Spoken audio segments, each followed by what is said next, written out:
ana m egezi ai ọ gịnị ka eji nye m egwu a na ana m akpọzi iwe abịago m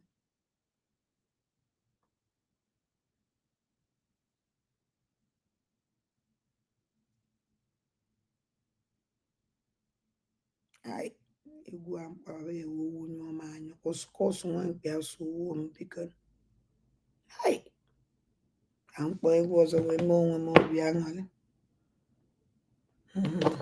ka ya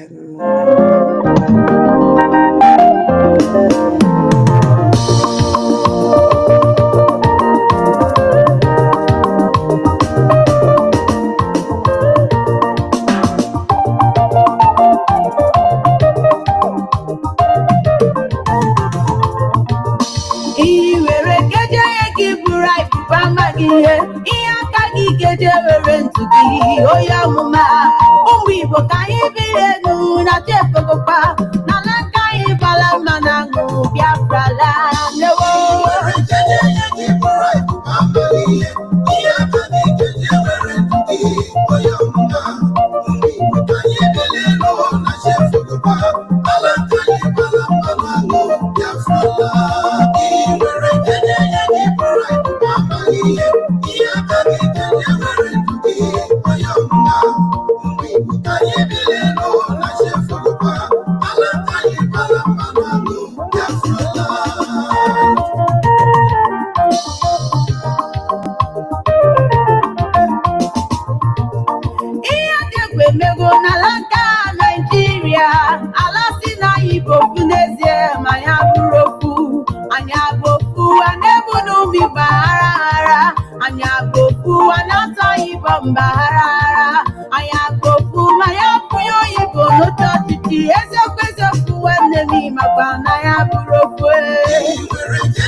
ekene nwoke kene nwanyị kene ikwu kene ibe kene nze na ọzọ kene ikolo Igbo jide ebube yes kene ụmụada kene ụmụ ọbụ kene ndị biriachi ndị otu ada kene ndị mbụ na ndị egede kene ndị ichie ana Igbo niile, ndị mbụ na ndị egede ana Igbo niile ekene m ụnụ, kene aja ana Igbo, yes, kene mmụọ niile Igbo jiri dị ebube, kene ahịa na-azụ nwa, mmụọ niile nwa afịa ana Igbo, mmụọ eke ekene gị n'ịfụnanya gị, ndobe gị, nchekwa gị niile ebe ada ndị mbụ na ndị egede na ọkachasị ebe ụmụ ndị Igbo niile. Ana m ekene gị ezi Chineke, ezi gị ekene dịrị gị onye nwe m. Ụmụnne nke ka unu mee a na-ekwekọ egwu ama na a na-ekwe nọ na-ekukwe isi n'ike anyị mmeriwu nke anyị. Unu ewe n'iwe na egwu ntinyere egwu anyị egebeghị nye bifo iji gwakwa unu eziokwu, maka ọ na m egego egwu ahụ wee nụọ ebe a kpọrọ aja lelele. Chineke nna ihe mmeti ọwụ na onwe ka m melezi shot dis na ọ na mmadụ abatara nnukwu akala m iteki dis program down bidokwa ya n'isi because na onye ọwụ na njụrụ ajụgo m ihe iji gwa unu eziokwu. Even ọwụ na unu ya ekwe ka m shot ọ dị program down mmemme eziokwu. Amara m ajọ ọsọ m asị na egwu mmadụ deliketiri kolo ọbata obie. Amala na akpabe me before. Aman na afa this ndo chua nọ n'ime ya wee egwu which ọ jụrụ m ahụ oyi iji gwakwa n'eziokwu, mana nsogbu adịrọ ka a na-eje ka ọnọdụ. Ụbọchị tata awa ma o nwere program nsi na mma bịa kọwaa ife gbasara that program na-aga viral ebe niile na na-ejesasị anọrọ na nne nna anaghị alahụzi ụra, nne nna bụzi mana Twitter ebe niile ọkpọrọ afa awa COS na-eje na nna wee na-ajụ nne nna ifele ọ na-emekwe gị, ifele ọ na-emekwe gị nne nna Canada, ifele ọ na-emekwe gị for how many years ka ị akpọ chief of staff iyi, for how many years, for how long ka ihe oya ihe eteki gị ị na-akpọ ofu onye afa ị na-afụ na onye ahụ ị na-akpa afa onye ahụ ịkpara asị onye ahụ ihe etiri Chineke na-ebunye ya enu every day by day. Ị na-ha akụja sị na ọhụrụ ịdị chọ na ọhụrụ afọ a na-akpọ nwaanyị a ka Chineke ji agọzi ya ka m withdraw godo ịkpọ ya afa ka m mara na oya aligodebe. Ọnwụ na ịkpọ mmadụ asị nne nna Canada ịfụ na onye ịkpọrọ asị ị na-akpọ aja afọ ụtụtụ na ehihie n'abalị na Chineke na-ebugo ya ụtụtụ na ehihie n'abalị, ịgbagodu breki maragodu na ọgụ na-ebunye ya enu. Ime o nwere onye ihe na-akpa afa na-akpali mkparị anyị na-eme onye mkparị onye ahụ ị na-eche ka ọ na-enweta ya n'arụ the person na-ebresi mandata na mkparị gị ngozi dụrụ the person. Nne nna Canada nyegodo enyo chekigodo na afọ anyị na-akpọ ihe anyị na-akpọ nkọcha anyị na-akọchi ya ọnya mgbe na-eme ya o ji ebinyi ọnya na-ebugo ya enu imechinatata ọnụ mara na oji ada ọwụrụ mmụọ ibe nje eme. Ọnwụ na mkpọ mmadụ asị na-eji onye ahụ na-eje n'ebe niile ma nọ na ọwụrụ onye ahụ n'istedi onye ahụ na-ada ada ọ na-arịgo arịgo enye m agbagodu breki sị ọ gịnị ebido nkwuo okwu ọma ma na ya ada mana nke gị widi iberibe every time ụnụ omebeghị ibu na-ejibe COS mee ka at least ka ewepụ ya na COS ka enye suspension n'onwe ma unu na-emie mụọ agbata obi na-enye emishọn mụọ unu na-emie mụọ agbata obi na-enye emishọn mụọ unu na-emie mụọ agbata obi na-eme ọ na-amụ ibe ọ na-eme unu anọla ebe unu nọ na-akọcha ya na-akọ ọnụ onye unu na-akọ anaghị arịpọrọ ketobe one day so tụtụtụtụ still ị ka na-atọ ịkọ ya ọnụ now yanwa is in charge until ọbata obi ya bata ị ka na-akọ ya ọnụ ị ka na-akọcha ya ọsụkọsụ nwa mkpi a na-asụ ugwu ala ahụhụla abalị nye ya onwe gị enweghị ezumike mkpụrụ obi i nyere ya onwe gị. Who is losing? Nne nna Canada ịma anọ ahazi ka ị na-agba onwe gị ụtụtụ na ehihie n'abalị. Gbagoduru breki agadi nwaanyị agadi nwaanyị na-agwụ ofe. Gbaa breki. Ọnwụ n'oge nkele na agụ na ya na-abọ na-echenji pikchọ. Ịgbara ọtọ ise, ọgbara ọtọ see. Ọnwụrụ ya na-eme gị ka na-eche na ịkawa ụmụazị. Gbagoduru breki nne. Maragodu na awụ pikchọ gị bịa agba ya ọkụ. Because na onweghị ihe ọ eji eme. Ka ọ maka ego ụmụ Biafra a na-atụ unu na-eke. A na-ekenye gị nke gị. Nne nna ama m mgbe i bidoro this struggle. Ama m mgbe ị batara na kabinet. Ama nke isi na anya dụ gị mgbe ị batara na kabinet. Ma afọ nke isi na anya dụ kịta ị na-ashine ezi. Because ego abatago. Because ili ego dị money. Everybody ma bụ one fadụ mgbe ha batara na struggle. Ana sani akpalawa. Ana m nke isi na anya dị gị. Ama nke isi na anya dụ gị kịta. The money na-abata iliwe gị. Unu ọma ndị ebele na-emele m. Ụmụ rubbish people believe n'ụnụ nwa. Ha na ha scam. Eji m ohere a mee ọdụ a mmemecha na nsọ anyị n'ikpeazụ. Ịnọgidere nnọọ na platform na fundraising ụchụ unu mere yesterday. Kpọgide our chief of staff na anyị na-abịa. Na-emere onwe enjoy with your family. Ị nọrọ na social media disgrace onwe gị. Akparị onwe gị. For how long kịta ụnụ agbọ this woman afa o mere Biafra ha etinye nya. Instead Biafra ihe etinye ha na-alove ya mụọla mmụọ. Ozube esi ju ịna onwe unu mana unu wee ewu ka unu mma mfat. Mgbe ọ bụrụ ma ihe memezie disappear m complete. Na na-akọ mmadụ ọnụ hụ na ọnụ ahụ na-akọ ya na instead ndị mmadụ na-akpọ ya asị. Ma ibe unu yere eme mgbe ọsọ ọ bịara live program.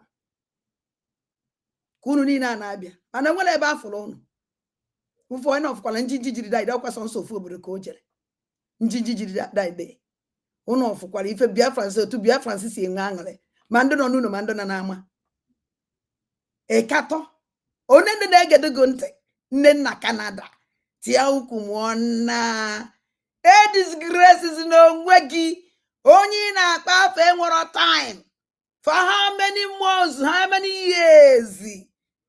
Onwebeghị ibu na-emebe ka ọ bata obi chụọ ya no way. Onwebeghị ibu na-emebe ka enye suspension no way. Onwebeghị ibu na-eme ka achụpụ ya n'ọkwa nye ya ọkwa lo ọkwa no instead a na-ebunye ya enu. Nne nna Canada zuo ike ada ndị bụ na ndị egeresị kwari onwe gị ugwu elezi n'onwe gị tọkpọbọ negedere anya ụmụazị gị dafa na-akọda akụkọ. Negode n'anya ụmụ chingon boys and chingon girls. Gịna ha nọ na that place akọ. Ị na-akọ iri. Ebe ka olulu gụ na vam ụnọ ọwụ ọgbọ. Gụ na ọsa na-akpara ụnọ ọwụ ọgbọ. Gụ na oge nkere gụ na ya ọwụ ọgbọ. Deneke n'anya ụmụazị niile a nọ that place. Kedu onye olulu gụ na ya na-akpa na age. Ibere ọ na-emekwa gụ na ịma mmadụ ya bụ. Ibere ọ na-emekwa gị na ịma mmadụ ya bụ nne nna. Ụmụ amoosu Ruby Nnadi enwekwe time o. Ruby Nnadi ụnọ na-anụ ọnụ ya. Ibe Ruby Nnadi dafta wee gbaka ego ya. Ọ chọọ ka ịgbanye gwụrụ n'ụzọ akwa ya na-atụ. Ego na-aghara abata ka ọ rụchasịghị ike. Ruby Nnadi ya ọsụ na ego one akpọrọ ya odetuo. Ụnụ anọ n'ebe a na-agbakasị onwe ụnụ. Rudy Nnadi a na-agbakọ nwa ego akọ ibe ọ na-ebe ahụ that money ibele emezie gị kwaizi n'elu onwe gị ugwu kwaziri onwe gị ugwu. Nne nna Canada ọ na-eselo egu n'onye nne na Canada kwari n'onwe gị ugwu maka ọgụ na mgba kwari n'onwe gị ugwu. Ụmụ amoosu chiahụ atụrụ mụrụ ebinigbo aka nwa onye ahụ nne onye mami ma na-ewu nne gị rubbish ibi na-ewu ka gị mma.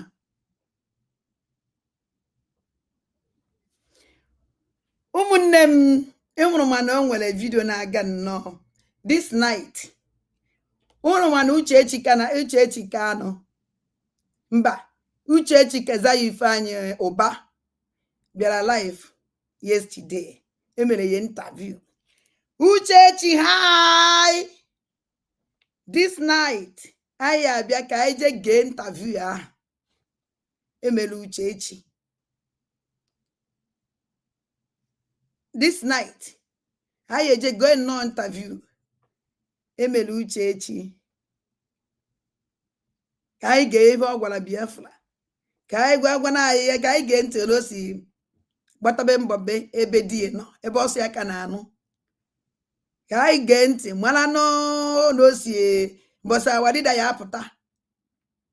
This night, aya ka nji si ka m welegodo nke abịa maka o teene nkwewere ụnụ nkwa nke abalị a.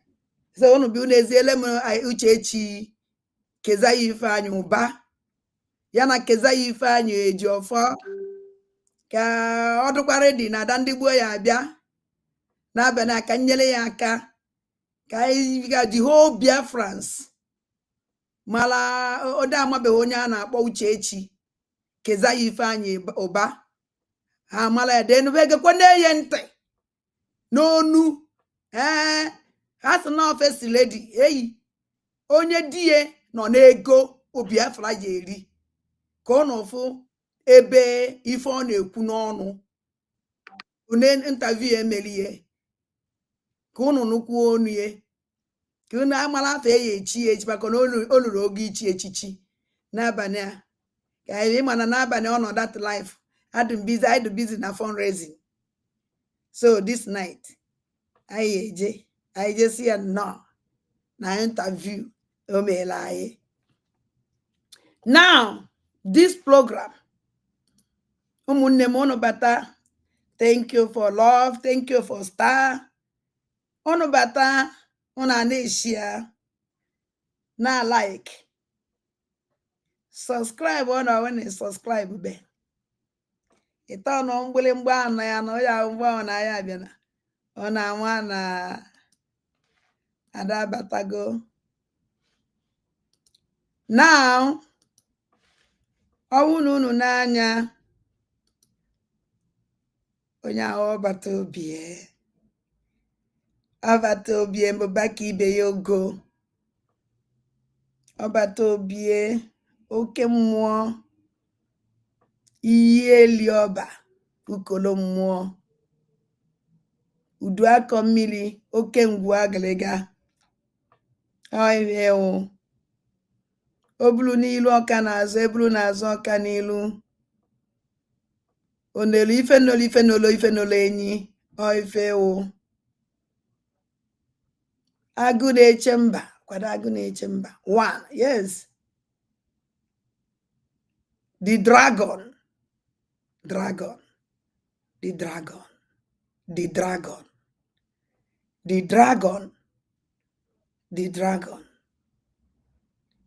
anyị na-eche gị and ihe apụta uti ike na ebube and na-abata n'aba n'ụlọ dị ọcha ụlọ dị clean. Onwe ọzọ onye ya enye gị nsogbu n'ime ụlọ ahụ, onwe ọzọ onye ya ajị gị mbọ n'ime ụlọ ahụ, onwe ọzọ onye ya enye gị awa gị isi na ya nwe ụlọ. Ọ dị ihurube ọbata obie Chineke Chukwu okike abịa ma na ndị mbụ na ndị egede mmụọ niile Igbo ji ide ebube kpochafu na ha ncha niile. Unu duzie ka jụọ oyi ọbata obie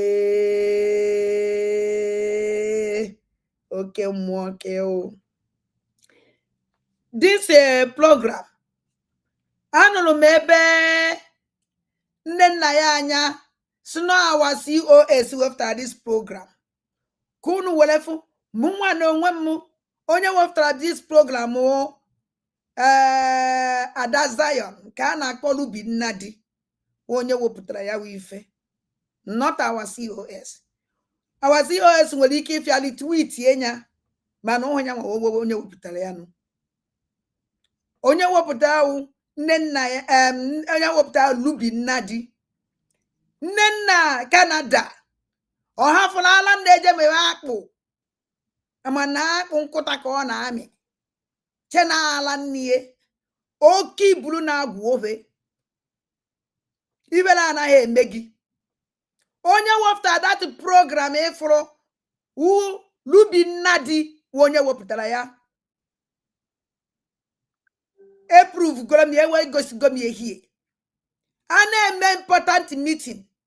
Enwere mgbe asị na-ada ndị mbụ na ndị egede na-enye ifi ọnwụ biko ibe ọnwụ emecha meeting ifuru jeje nye ifi ọnwụ biko. Ọ ibe ebolobe m onwere ibe ndị emebeghị m nwa. A na-eme meeting Lubi Nnadi ewere mobile phone na-evidie. A na-eme meeting, important meeting. Lubi Nnadi ewere mobile phone ya na-evideo the program, this thing. Because unu na-anya this thing. Evideo ya video. And onye wepụta ya Lubi Nnadi. Chere ka mma na mo ya wepụta the picture because I don't come on scan ya. Yes. Amaghị na o ya apụta ọfụma. Mana ka nchekie. I hope no ya apụta ọfụma. I hope Chineke mee amara ka ọ pụta. N'enye ọnwụ unu n'anya Biafrans ọ pụtara ọfụma. N'enye Ada Zion. Ada Zion Lubi Nnadi. N'enye ife ma ya ebe a. N'enu logo Ada Zion here. Picture ya ka o ji wee mee ife m ya. N'enu the number +1 404 663 2493. Screenshot ya emunwa onye screenshot ya. If not, akala mi play le unu direct here. Unu afuna Lubi Nnadi onye wepụta this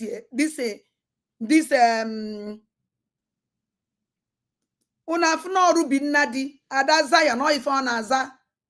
N'enu ihe ma ya na ebe a. Unu afuna Lubi Nnadi onye wepụtara ya. Mana nne na-asị ya dị surprise. See important meeting emere, confidential meeting emere. See awasi say we wepụta ya. Fa na-ewepụta ya ka fa gbuo onwe fa. Ka fa megidekwa na awa COS. Ọmara that na onye ọnwụ na chi ya egburo mmadụ ya egbunata ya. Onwebeghị ụdị proof unu enwetebe unu wee bring this woman back down. And all the proofs unu na-eweta na bank na bounce back n'isi unu. Unu afọ na Akachukwu Di Ya. Unu afọ na Akachukwu Di Ya.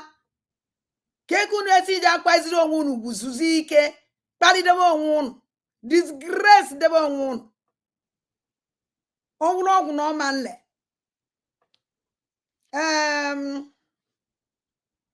Ka m bịanụ.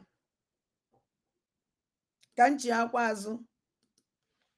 This flow here na part 1 ya here. Odo ozuhezu complete.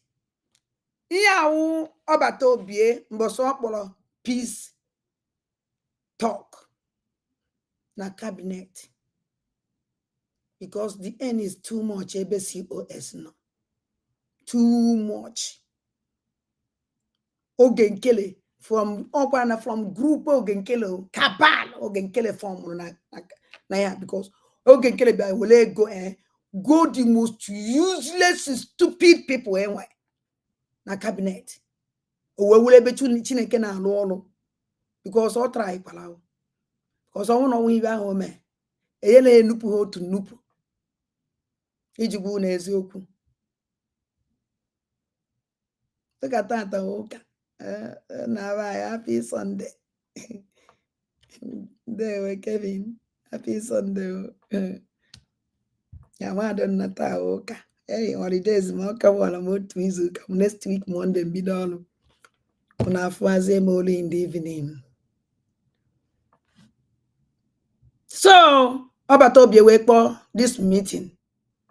Onyo na mala ebe o se wuti ebe and even for special meeting for see onye mara no ebe o se wuti ebe COS no ya kukene.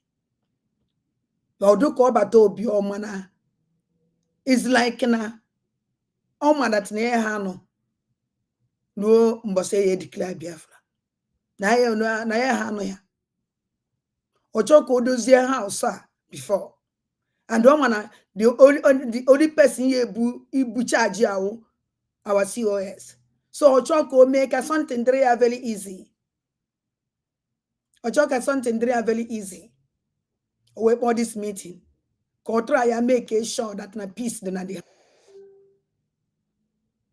Onwe ko nyo na esere ni ya na ibie. Kama no kabal oge nkele gobi. Owu that na ngele oge nkele nte. Oyele tinya that kabal. Owu na ngele oge nkele nte. Oye tinya na that kabal. Let me tell you people something. Oge nkele achodo bata obiendo at all. Man will say somebody is strong around him. Or join their person under. Ask your polo bata obieko pokola. Our chief of staff. Ask your polo bata obie. Makamama na chief of staff who problem ye. Ya who problem ye. And no ye me as chief of staff.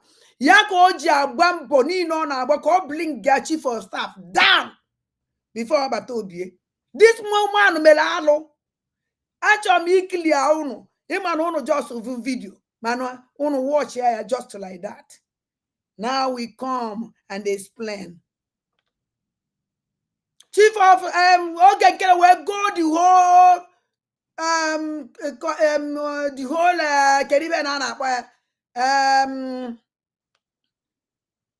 resolution committee. Ndo chodo na ma chodo ụmụ amusu. We go panchanine. We go this is kenka mama no nwoke ka ọ ko nwaanyị anyị kweke nne nna nke Canada. We go bienya. We go bicha. Munwa no nwa ma traire ya ka ọkwa na dikaba. Our chief of Kevin emede nwaanyị a. Ha nwaanyị abịa no na edebe ahụ ka na ọmachibe ni no be nwe ibe ọma. Ka edibe na eme nwaanyị a. Na nwaanyị ama akwa onye nwuo. Ma nwaanyị ama akwa onye nwuo. Na m emesia nwaanyị a ife. Ana m asị ya mbeta afụ benum ọ sị na m afọ ife ọ na-efegharị ayo afọ ife ọ na-eme afụ nke o si efegharị ana m achị na-ekwe n'isi na-agbakọ na-ewepụ na-agbakọ na-ewepụ asị na CRC ọ CRC ka COS ke mo ke gwa nke CRC ọ CRC ka COS CRC COS and then I come back later now so no CRC CRC COS adanne nwa bodu bia gwa bibi na aza COS gara abago CRC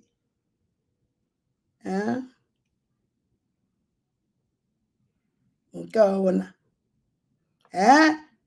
akpọtakwara ya CRC or COS bikon CRC or COS chief or all staff is wala uno ndana odokwa nka nwezi ndị nkala akwụkwọ aje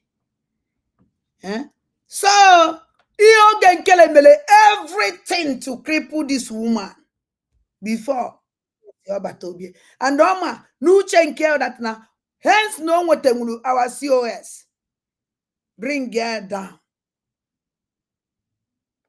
a manner that na nuche no nwa ọzọ ye the capable iteki onye ọnwụna ya agbagotezinu oye emenwe ibe dị n'onye ahụ ọ ife ofchere maybe no na ya na the whole cabinet of no so COS I with the person they strong oh no minus or open this woman on the way a man or emenwe and the Chineke we walk and wallow ihe meziwu oge nkele were group all his mosquito upper to attack our COS. When you join this nne Canada, kedibe COS melegi nne Canada yekun. You join this mosquito people ya na paye. We mama de abo. Wakene mi fe COS melegi. E mama de abo yekun. You join kita lubi nadi Gini ka COS mere gi lubi nnadi aya ekwu. All this group ogenkele cabal ogenkele oye hekwu because that day ọbata obi ekpọrọ meeting wee jụọ onye ọ na mara ka o si ewiye ya bịa kwuo. Nobody onwere onye kwuru okwu sọnsọ onye kwuru okwu ndị abaghị anọ Sọdị Akpalawa kwuru okwu Emeka Sọdị Akpalawa onye leziri that dust onye nwa onye wenyitere the dust ọbata obi eji wee kpọ that emergency meeting maka dị not go tired inekwuo ya anya ịfụ na ọ dị tired o wee kpọọ that emergency meeting because of iwe Sọdị Akpalawa delu post na group ozugbo and against our COS is like insult. Bam! Adaza young and then I na group nene fa nene ha mụnwa anaghị ekwu n'okwu nọ mbatara otu aka nsi anọ nene na-agbakọ na-ewepụ na-ama onye nwe onye na-ama onye ahụhụ onye ana m discovering or even na-eme ana m pinpoint one after the other na-etinye ya na memory one after the other. Mgbe megidezere megide kpọzie meeting geenụ ntị ka ị nọ n'ife ọbata obi ekwu. After you have said you hug our sister here. Ọwụ na unu n'anya unu afụ na ihe ahụ mobile phone unu n'anya unu afụ na ihe a mobile phone na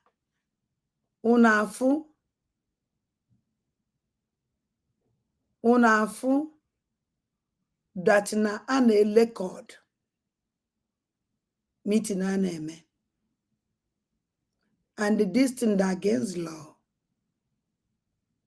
of bringing cabinet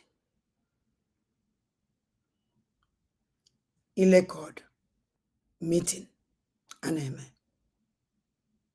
or against law cabinet meeting like this in a record ya gosi na ị nwere interior motive gosi na o nwere ibe ị na-prepare gosi na ị na-plan a fight against the government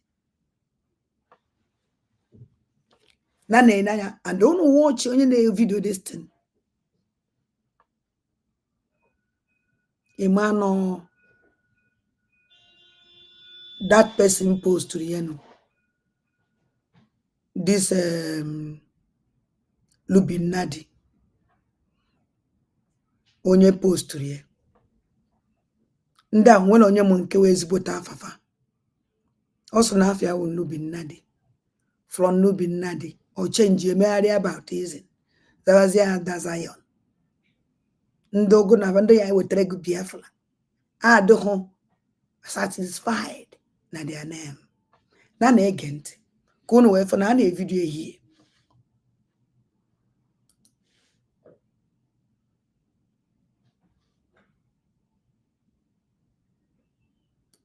A lot of people are not happy. Go and watch that video that very day. Look on the screen. You will see some people's faces. They thought Oge is going to be fighting and goes, I can't. That is. You see how stupid and the whole place this man called Oge Kennedy. A useless man. True na this man they say he was say. Also child useless. How can you come to meeting? You know the mother. Came on a even at the meeting, we think a lot of faces think that now Ogenkele will fight Ngozi. But you have fought him, fought her already. You're fighting her all the time with your cabal. If I tell mother, I walk on way to the mother here. If I tell mother, I walk on way colonial honor. But hence na group of your cabal informal now fighting the person, that person. You fight that person because you build that cabal to fight that person. Your cabal you build to fight Ngozi Arabeza and they fight Obatobi. If you don't know, let me tell you. Egwadi nwoke no na agwụ obe bi ebe a ka akụkọ ya na nwanyị ịma na isi na nwaanyị na-agba agada anyụ mamịrị i kwesịghị nwede ebe nwaanyị mere ije nebe ya anya i kwesịghị itinye iwe okwu nwaanyị na-ekwu okwu je tinye ya ọnụ because na number one is na ha dị failure mana fụ gị ị na-eje etinye ọnụ na ife ọ na nwaanyị mee okwu ọ na nwaanyị kwu show that na nwaanyị ha ka gị mma ọ ka gị dị power in fact nga ama nka m na-esite ọnụ ya wee okwu na na-ege ntị. Biafran house, anybody can come. Thank you very much. Thank you very much, Minister Oge. And actually, these are the people you should be watch out for. Those people that their face now baro when you try to do good and show that everybody is the same page, and you know them, you know who they are, and they talk with you, they communicate with you. That's why you're able to know that a lot of people are expecting you to fight the COS. And this is the some people can be in a cabal without knowing that they're already in a cabal. So if you already know that some people were expecting you to fight the COS, these are the people you must avoid. Yes, and then also I want to ask their friend under his cabal, Obatobie, all his cabal, because all family expect come to fight here, and don't want to fight here. All back another telephone. KDB mean in Aguayanka. Why do you have that woman or maybe here question come that chance again? Oh man, I make a short email attack. Another why on your another any phone, a phone, and I have ya. I'm not in time, Ojalo mechanic yawa. I'm not in time, Oja club yawa. 24 hours this man on a telephone, Opoponia, and even in a woman wine throughout. You watch his cabal. Majority to woman wine. But working on it. Majority to woman wine. Cabal ya super the cabinet or this chikote kwonu charge and bell ala majili babi and la neso ojiri egogo. Even the kundu ya na na cabinet o never heke ego Biafra. Ego mundi bua na to na heke. Onda ka na-ekwu maka fa ọ maka oge nkele ahụ maka ụmụ babi ala majiri ndị ojiri ego gogasị ahụrụ ndị ahụ ka na-ekwu ndị ahụ ndị na-eme ya speech ka ọ fight ya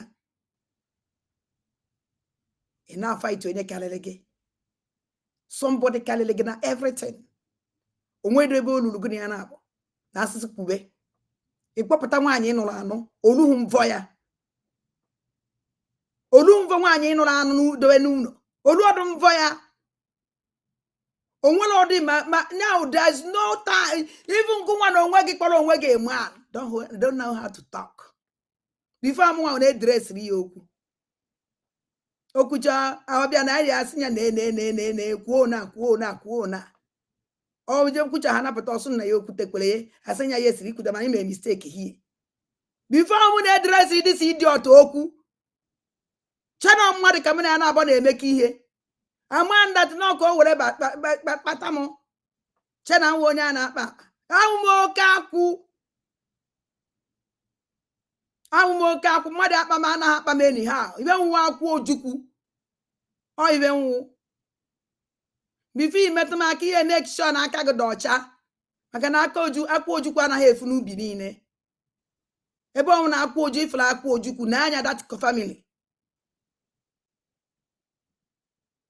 me awuruzi achu akwụ ojukwu mechala nụ cha niile na-acha the same color je check that compound iya amada na compound ahụ enyochicha ha emano compound ọdịnala dị na-arụ compound anaghị emebi ani akwụ ojukwu dị ka ọjị ọwụ na baga compound niile ka ọ na-efu ọjị nwere nsọ otu ahụ ka akwụ ojukwu si nwe nsọ ụmụ amoosu ka anyị na-ega agbata obi m ikuku mmụọ na-apụ apụ mgbe ịghachi ọkụ ịghachi were pụta o ya eme ha van n'anya ọbata obi. Ask you, do you think it was proper thing for the Minister of Communication to post that kind of thing in the forum, which you responded. You think it was a proper thing to do? Our PM. Now, maybe then you may think it is right, but now, you think it was a proper thing to do? Our PM, I don't think I'm going to say is proper or is not proper. If he have his reason... Did you speak with Sonny before he posted that thing? I didn't speak with Sonny before. Prime Minister, Prime Minister and all imagine agitators. A man want to share. Nanya benwa omulu nneye na Akachukwu ụmụaka because of his stupidness. Sonia Akpala we mụrụ post through something. Pam! I got a plan on. Before Sonia Akpala we post to that, no ye discuss with Oge Nkele or say post to Onya. Keba Kenya. Oh, no man, when what is in order. Sufferness na akpụ isi ụtụtụ na even n'abalị. Pam opposed to ewu. Even ewu can da man na alefa nda to ewu on won't ezigbo ife na ada change any system now. Change kene system. Alefa as na nda with ewu. Na ewu ade apakwa na odi agwa nda na ba. At least ewu na ofu nye nwenu. Ogbara boya. Pam! Because I fight an ime achieved. Ịmana m nwanyị mụ anyị ma ada ndị mba na ndị ọ na-awụ mecha bifo ọ ga-akpọrọ meeting ka nna ọma na o nwere ibe post ejere m ọlụ abụ m ibe nwa bifo njebe ewepụgie n'ezie anya na ya ohu ama ha na nke ọbata obi na-ekwuzie ka a nọrọ marazi ewu emu anụ sị na ya wụ nwoke sizi na ọchị na-eri nri ma na-alụ ume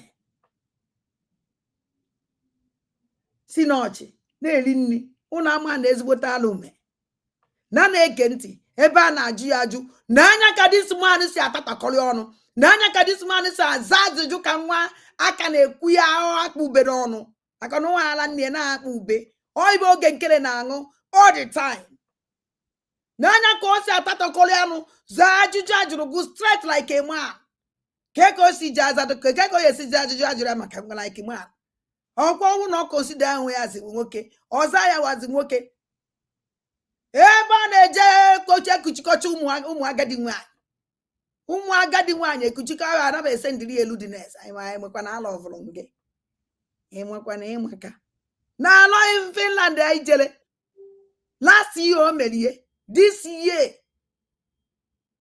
ọ na-ahụ ngekwa aka kewa imegide sewezikwuo ma ludines ese ndiri nwaanyị nọ na di enwe hot time and woman gwara sị na ya nọ na di ọ gwara pam plan na mma ahụ married woman still Oge Nkele na-esogharị nwaanyị a na-ese ndiri ihe ntara nke na imoro ka nwụrụ anwụ lelele ọkwa ndị bịara convention the same thing come last year anyị jekwara convention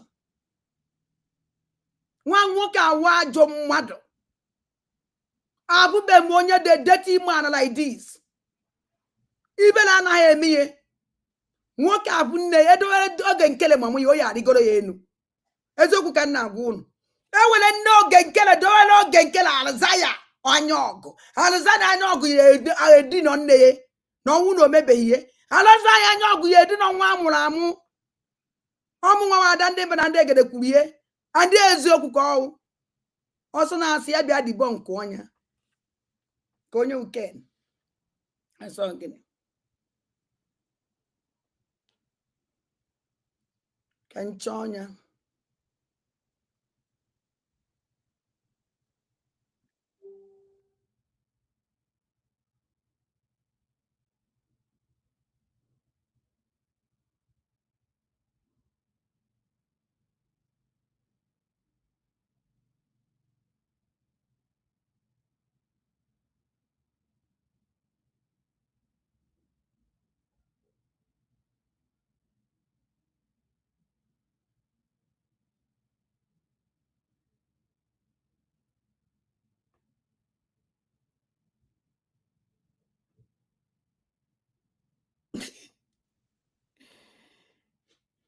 azaghị mana unu mana odo ka anyị na-ege ọbata obi ntị okolo mmụọ. Or you posted it.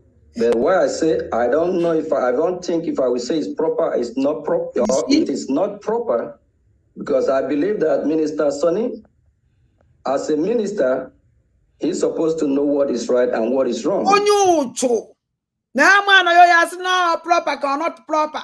As a Minister Sonny, o kwesịrị ịma ibedu mma na ibedu njọ. Mana gụwa oge nkele ma na ọdụ proper ka ọ dị proper. Mana Sonny onye ya amazi na ibe odoro ọdụ proper ka ọdụ proper ewu nwụrụ anwụ. In fact, nwoke awa anụ ọhịa. N'ego ọ na-aza ajụjụ ka nwatakịrị ịma o nwere ka ihe esi bịa arịbe mmadụ ịmụ ejele narị. Na narị ịnwụ niile alị m niile unu okwu alụsị. Eye m ekwu nke m kwụsie ya ọfụma. Ya ese ebe m na-eje arị. Aka ebe nna m bata n'iju ahụ. Aga ugwu ha na mba na okwu mmụọ afọ na-eju m ebe m na-eri nne. Okwu mmụọ niile dị na villa na our town. Onwe nkwe nke m amahọ. Even ana m eje n'ebe nkịta anụ sef. Yes, eziokwu. Ijere bata n'okwu mmụọ agwọchichi ahụ ọbacha ahụ anaghị agwọ. Maka iwulili iwulite ịbata n'okwu mmụọ ya eri nne. Iwu ka ọgwụ ọbacha ahụ anaghị agwọ mbata ha na hey agba mama ahụ anaghị akpọ m nwere afọ a na-akpọ m. Ma agwa ya ọnụ. Ya ahụ special na ekporo wee ga-eweta ya ịma efere adị ada o nwere ọkụ. Ọkụ a kpọrọ akpụ. O nwere ọkụ a na-etinye na ya. Ndị aka ọ na-ekporo m n'aka ana m ata. Ọdọ uru ji ahụrụ ahụ. Yes. Ọdọ uru ji ahụrụ ahụ ụtọ kpaka mara gba mmiri. Oh my God. I am understanding. Elijio mawa. Teacher na je benje ekwo niewu. Kwocha niewu eburu m oje pa nkụ. Pacha nkụ echeleze m. Onye niile ka mmadụ na-ekwucha mana Akachukwu Di Ya ekene dịrị Chineke. Na ya ghọta. So dịka o si ka nwatakịrị ekpetere ji mmanụ ụtụ kpakata n'aka ọ na-eri na-ajụzi ya ajụjụ. Dịka o si ajụ ajụjụ ka nyaw Amadu boy menye meji we compare this guy. A man also now prime minister of Ndala Majili Babia agitators. Then I need for na kuhili. Niya marona yo yasi. None again. Then if he but now from my statement, I am saying it was not right. So do you think that it was a proper thing for him to do? Him as a boss, as somebody that we follow, you say it's not right, I'm gonna say it's not right as well. Actually, you see how stupid as a boss, as somebody we follow, if you say that is not proper, I can say that is not proper. Omunem Ouna unu gecha this thing. Ongwa behonu. Odi ife this man ne mo bato bie. Mana onwe isi. Fondu na esi enu kan na ekwu. Fondu na aka na eso these people. One of my sister kpọrọ this morning. Na asị m ya jikwe na ibe ba na ekwu na ewe iwe na ibe nne nna na ekwu. Nsi okunu na watch. Unu kwụsị watch ha. Fa ihe ekwuzi again. Na aka continue na ekwu na ha agbanye dia television. Ebe agbanye dia this. Unu ni na agbanye that place. Na unu na ede ibe unu na ede awo ibe achọrọ. Abacha dị ma dị na akpọ iyi. They don't even care. Because ha nwere ya akpọ iyi. Ha mana Biafrans ye were fi iwe. So and the hence na Biafra ye were hi iwe. Ha ye eme ya ihe. Ha ye eme ọfụma kwa. Hence na ha mana Biafra ye were hi iwe. Ha ye eme ọfụma.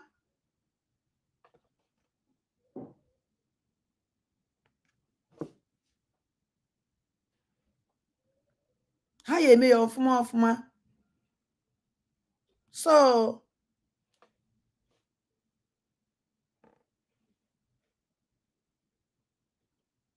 ha ya eme ya ọfụma ọfụma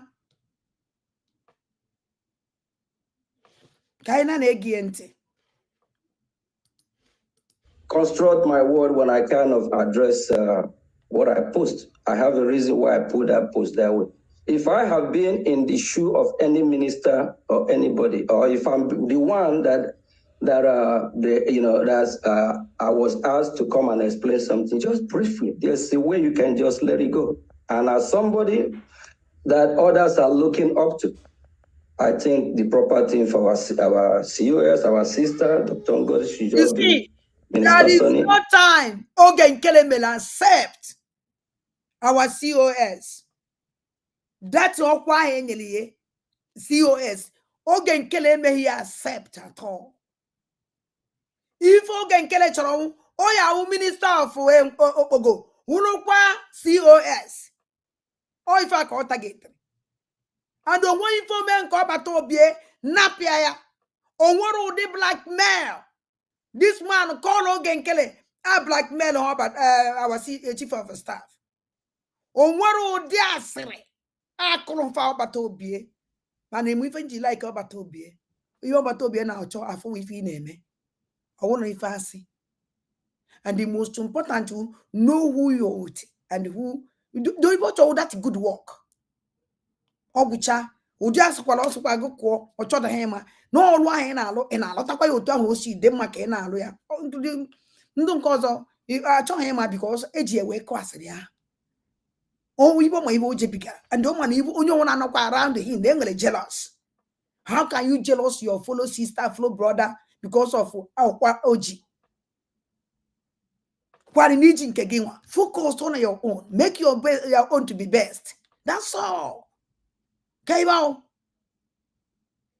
Then more for COS or what our sister Ngozi Olabeze. Our sister Ngozi Olabeze. Our COS, I was our COS. Or no, you're not a post office COS. Akachukwu Di Ya. Akachukwu Di Ya. Just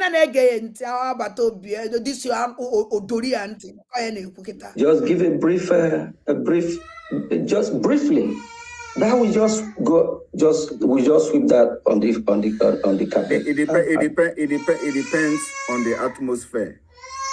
Already there is a chaotic atmosphere that has been created by that post, which Nenna and Ruby already started bombarding the place with their own perspective of the whole thing. So you don't expect the CEO as a human being that she is, and a woman, to come and start mellowing down when she already been under attack. Yes. By the different comments coming from the perceived haters of her, because I can use that word, haters of her, especially Nenna. Too much. Nenna have used a very derogatory word on the COS. This I don't know whether I've said this thing before. No.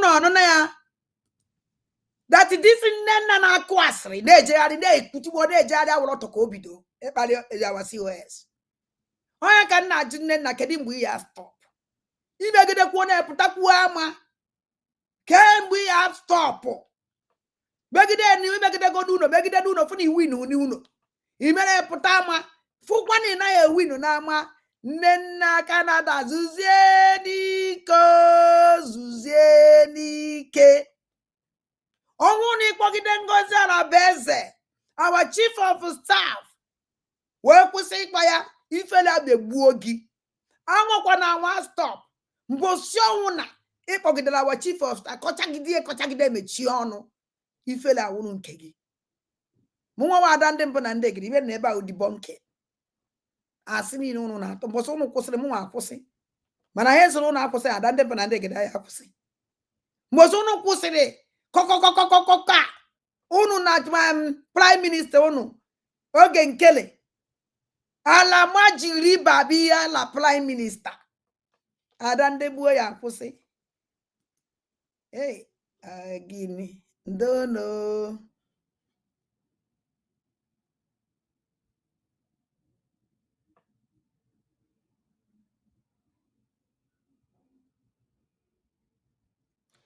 ndo nwanne m at least okweta 29 echi 30 okwa echi 30 ọnwa na agbado gịnị ada ndị mbe na ndị gị unu mana m amaghị ọnwa amaghị m ọnwa o mana m ejezi ọrụ oke December na agba kedu mbọsị agbara nkili d'accord okay 31st nwanne echi January 1st me ebido ọrụ na 6 ka m ebido ọrụ na holidays ma agwụ now and I thank God at least I can wonder how many days after ka agbachala nkiri I can 1 2 3 4 ọwụzi ụgbụ na agwụ ọ na-agba ọsịsọ so wadro after that I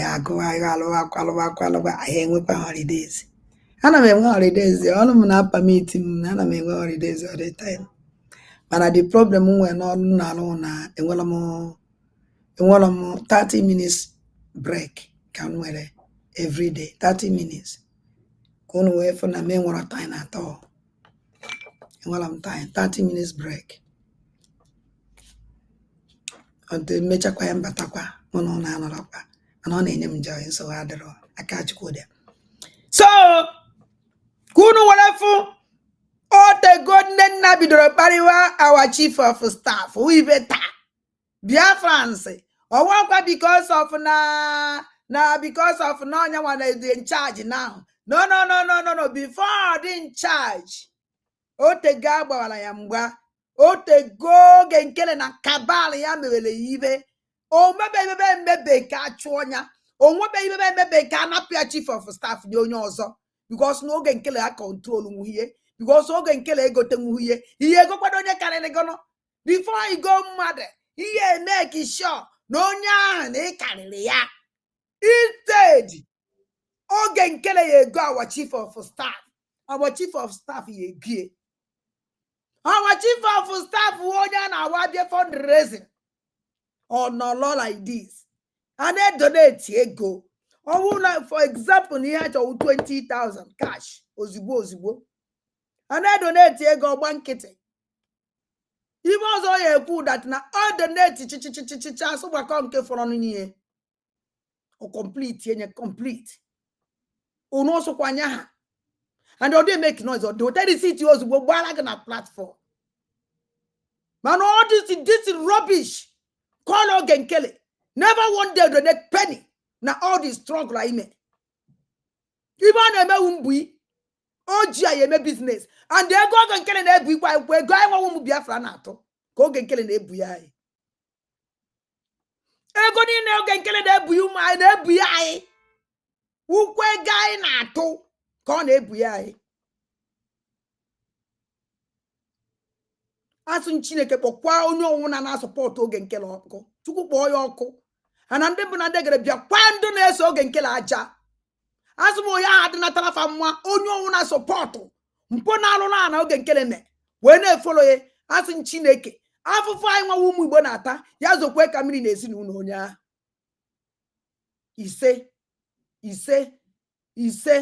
ise ka mgba break na na-ege ntị. And this happened many months ago. Okay. And of course, I cautioned her immediately. But I was surprised. I don't know what problem she have with the COS that she should call her that very wicked woman. Oh, but Obi onwe problem. Maka ọwụrụ na onwere problem but Obi ya manụ no. Onwere ebe ya na fa na-meet. Nne bi Canada. Chief of staff bi America.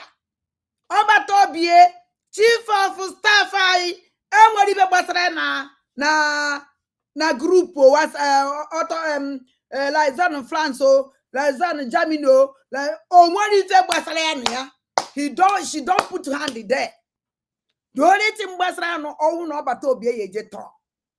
Dịka ọwụ na anyị chọrọ ime ọbata obi invite now onye anyị esi through ya nwa ime ọbata obi invite with chief of staff onye ka anyị sendiri message that na ịchọrọ ka ọbata obi bịa visit ya na France chọrọ ime ọbata obi invite ọ chief of staff na anya nwa onye ya enezi date neze movement ọbata obi date aha anyị nyere ihe ọnụ ya ka ọ nọghị ya ọnwụ na ọnọghị ya that day o nwere ife onye eme that day ọzọ anyị choose another date na ọbata obi enwego appointment that day olumbọsị ahụ o setiela izu ọgwụ and o seti ha na zube ahụ ọ pụọ o were co-host hand ya vam Sonny Akpalawa ogo 247 o jewala onwe mgbe onye echi hazi azụ after ka the event finish fire nwe imechi the Zoom ọgwụ kedu ibe na-ewe nne ya ọ naghị etili anya na Canada mpụ na alụ na ọ na-eme na Canada nobody care our chief of staff adịghị care what is the problem nne na megide succeed ịchụpụ ya na oge nkele ịchụpụ Canada rep chụpụ ya oge nkele because of na oge nkele abaghị nwụrụ Canada rep ịnụ ana na o nwere rep ọnwụ na-ewepụrụ ma na oge nkele na ya na dati rep ahụ ọ dabara bana ọ blackmail onye ọ chọrọ ibe oya agwụ ya ọ chọrọ ibe oya asị onye akọgide ewepụ onye ahụ tinyezi onye ọpọnchizi onye ya amasta ya na ya na iwu onye aka o si eme juzie m nne nna kedu ebe a nọ ya na our chief of staff meeting kedu ebe ọwụ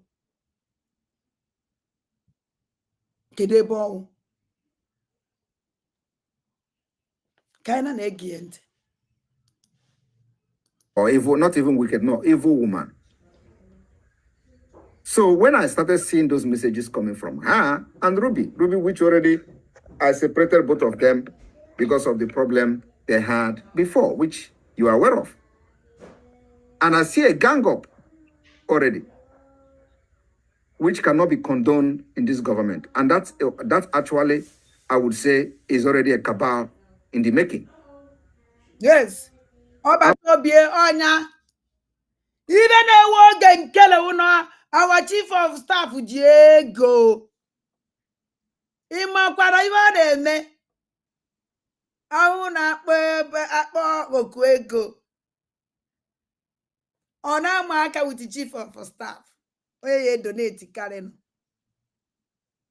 nyanwa ọbịa ọkpọ ibe ya ekwu unu ji iji m ụgwọ ya ọnwụ na-eji oge nkele ụgwọ na ahụ na enwere emergency fundraising na obiri ego oge nkele bịa ọkpọ ego suzie na-eji ya ụgwọ ka esizie n'ego ahụ ebirie na minus ya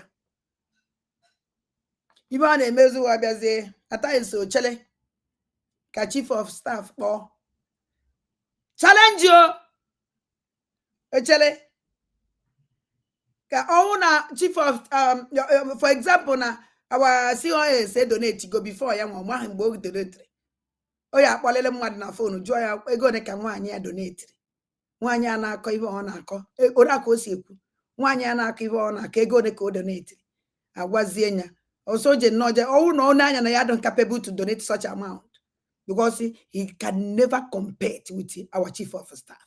This man don't have money. He's a poor man. Afube maybe chief of staff donate the ego oge nkele gafenya. And the chief of staff would donate our COS donate or with a receipt. Oge nkele donate or they with a receipt.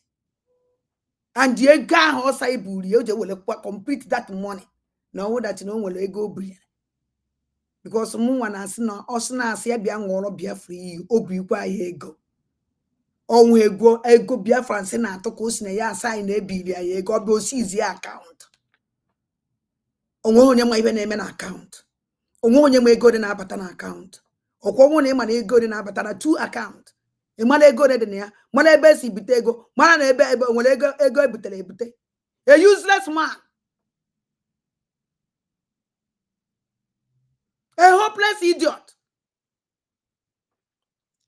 onweze ka ọbata obi esi wee kpasa na tinye idiri ego ọkpọ m na phone na this man na ọkpara ya kịta si ya were na idiri ego ole dị otu a ọ naghị ajụkwana ma na ego ahụ ọdịkwa ọ naghị ajụkwana ọma na ego ahụ ọdịkwa asị nya ọwụrụ na ọma na ego ahụ adịghọ onwe mgbe o ya esighị tinye ego ọ gbakọgo ego ole bataranụ were gwa gị mara na the money dụ nwekwe n'ime emekwana ya amasị ka ya eme ya emekwana ya ewekwe na nye mana ọ na-anakwado ego ya marakwa ya jikwana ya ese ma na the money ọdụ onye ndị a niile ka mgbakọ chịchịchịchara ihe njebigara n'aka dịsi anụmanụ wee kpọọ ọbata obi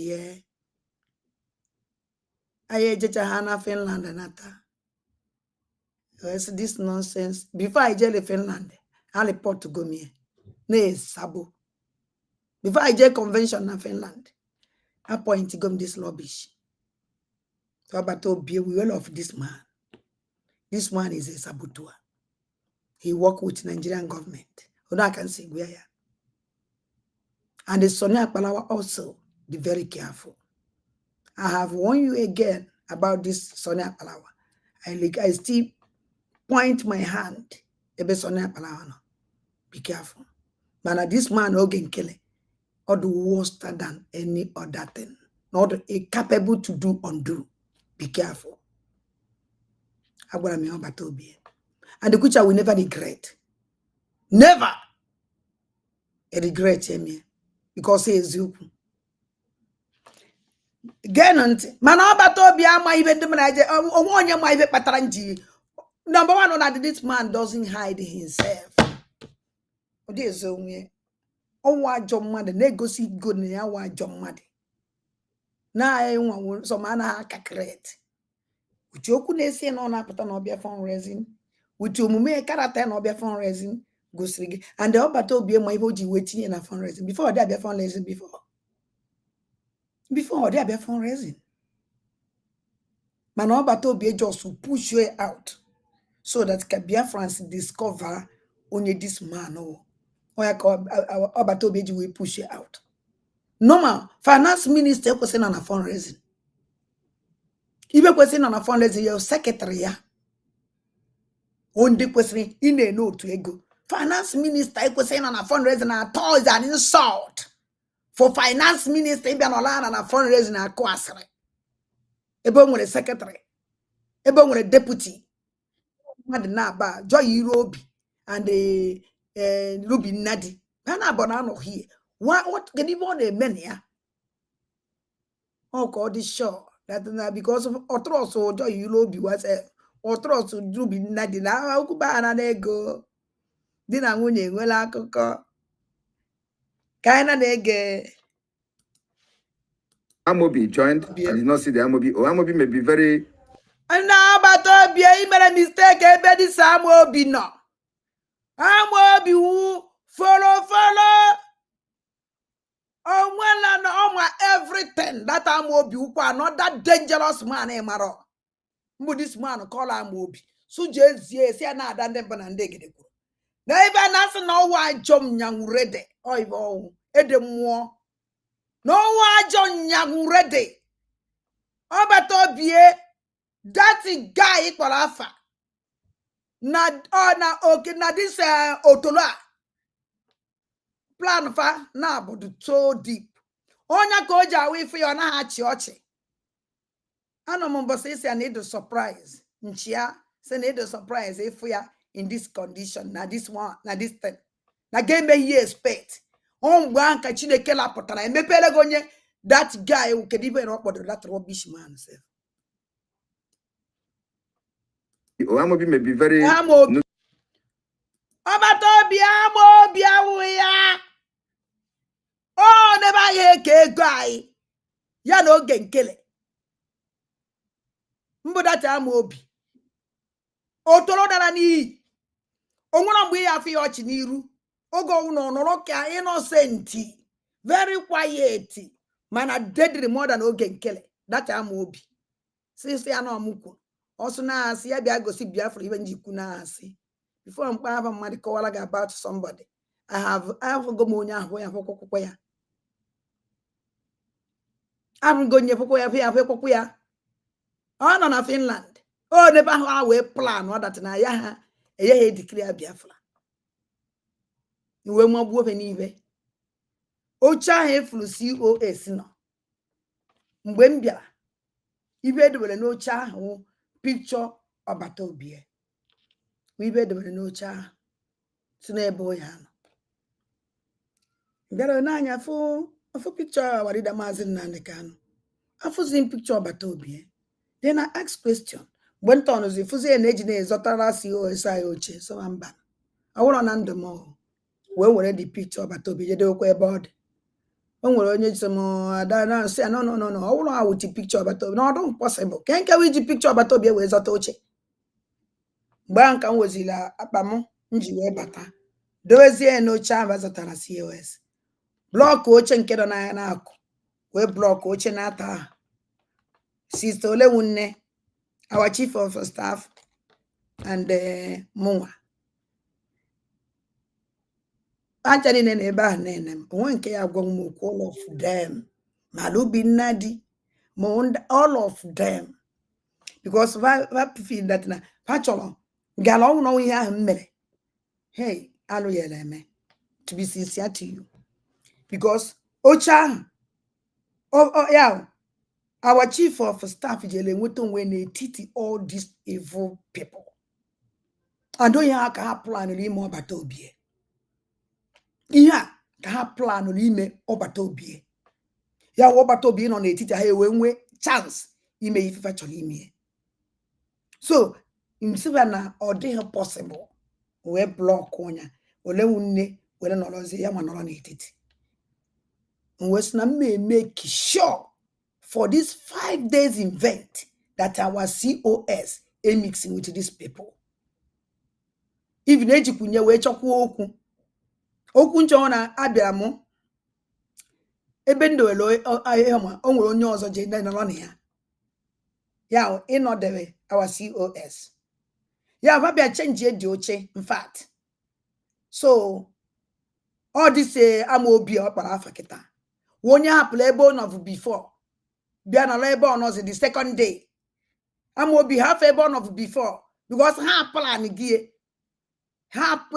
because ndị a 24 hours planning ha plan gị so this amaobi hapụzi ebe ahụ ọ nọ before je nọrọzie ebe ọzọ kwuchinaba genukwara ofu oche n'otu ebe ha nọvụ anọ ọkwa ịghọtago so mbịa achọghị m ịma iwe ma oche na-ata ahụ so mụnwa dowe so not the mgbe again ofu oche miss go n'oche na-ata ahụ nzọtara so mụnwa wee je werezi akpa dowe na oche onye ọzọ mana mụnwa aghọtaghị ibe mere in time na-emere nkafe ebo mụnwa aghọta mechọrọ nke ọzọ biko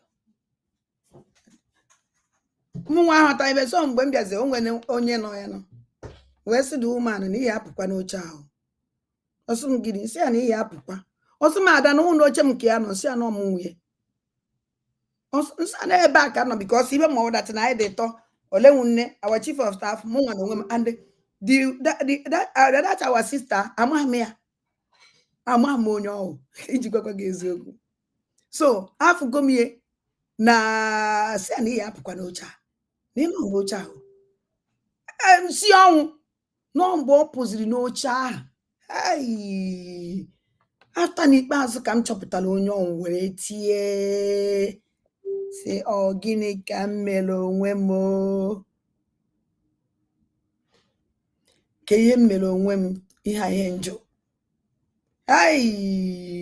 the thing wutere m so much adị m like imejọ mmadụ mbịawa ya biko ayọchakwuru onye kwuo ma na public say na ndị sorry because mụnwachi na amarụ m onye ọnwụ adịm used to her before because ọnwụ na ndị used to her ekwesịrị m ịmụ onye ọnwụ so ọbụna m esie n'ọnwụ na adịdo onwe ibe ekwuchichichala ọhafụ ifu n'oche ahụ so somebody achọkwana hụ nsogbu osolinda pụọ na dị oche mịa hụrụ na nọ n'akụkụ COS blọk ndị ọjọọ gbara ya okike. So that Amobi one obia ka jenu si na ada ndị mbụ na ndị egere na program today na mkpọrọ ya afa that no way coward ebe o nwere ike and ọbata obi the supplies if this Amobi na cabal. You know why he is like a mmadụ yeah like if you na some places somewhere be a feed these supplies but obi I say na the supplies and okukwala here because mgbe if na this guy on the quiet very quiet man not na then anya ka ngwunu amụnwa kwuru okwu sio oke asị m nwa nwoke ya anụ nwa ya je nụọ talkative nwa ya anụ di ya nụọ talkative eyi ya nụọ nya mana kwa ifuru ndị a na-adụ quiet anaghị ekwu okwu ma nwoke ma nwaanyị fa nsogbu do maka ibe niile do ha n'obi mana nwaanyị na-ekwu okwu nwoke na-ekwu ozu ahụ o wutere ya ọ gwaghị ya ozugbo ahụ and ka ọ na-agwa gị ka ọ na-ewe efie idibezie dama iburie n'obi ụfọdụ ụmụ nwaanyị na-eji aka odo akụgbu di ha because of your accumulation anaghị eme accumulate ọ na-asụkwụnọ ọ na-edi ọ naghị ekwu okwu mgbe ozu o ji agbawazi agbawa ovunye aka odo bife ịma ihe na-egwu ugbo ma ọkwụọ nwoke mmiri ọkụ ị na-asị onye mgbe ka o bido sebe ịma na otego